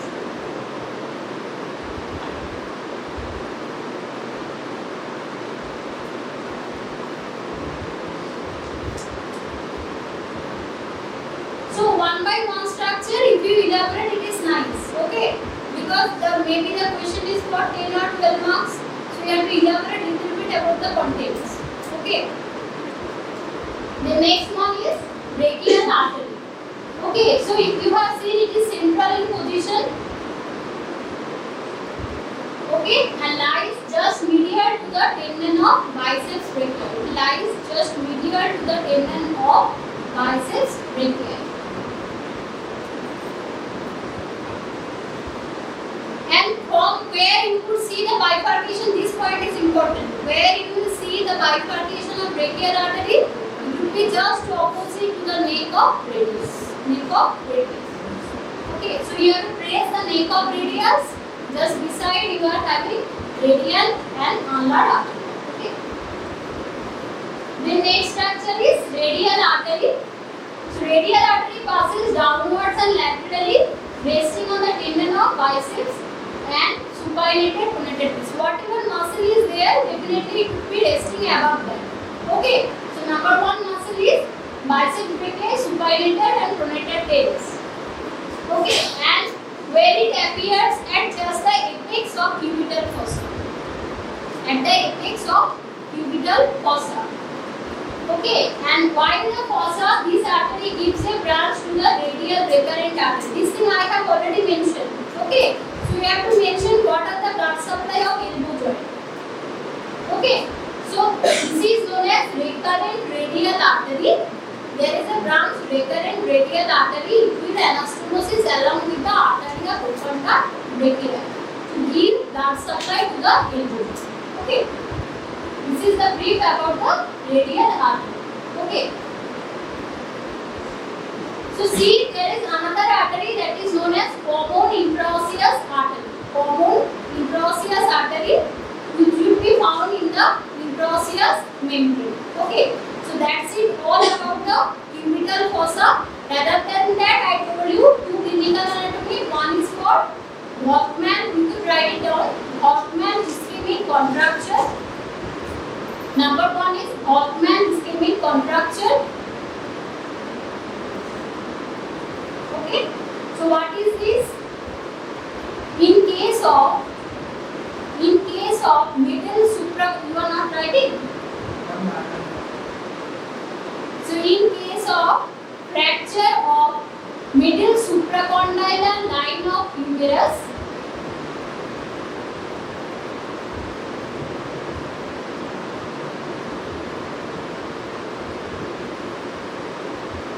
middle supracondylar line of humerus, the blood supply to the forearm,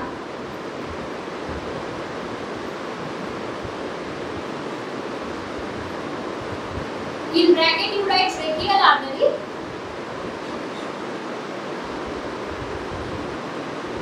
Would be interacted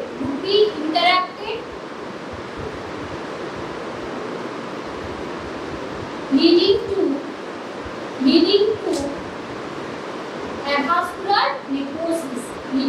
avascular necrosis. Okay, this is known as Hoffman's ischemic contracture. And you put one star mark. Most common fracture in case of children is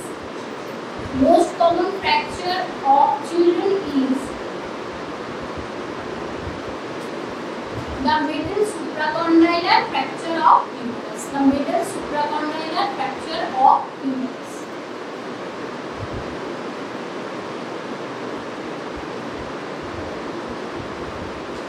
Okay, and another point is the median cubital vein. Median cubital vein is the commonest site for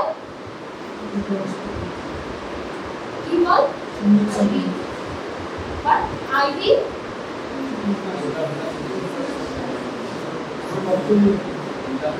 Commonest site for collection of blood. Okay, number one is the commonest site for collection of blood. Second, giving the intravenous fluid. This is the commonest site for the intravenous fluid. Okay, so these two you will get short note about the cubital fossa along with the diagram. Okay, and see in the anatomy you have to draw with colored pencil. Okay, you definitely have to apply, otherwise you don't make any impression to the examiner. Fossa tomorrow will be going for the axilla.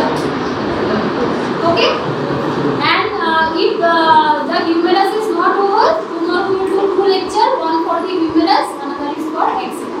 Okay, review the topic and come.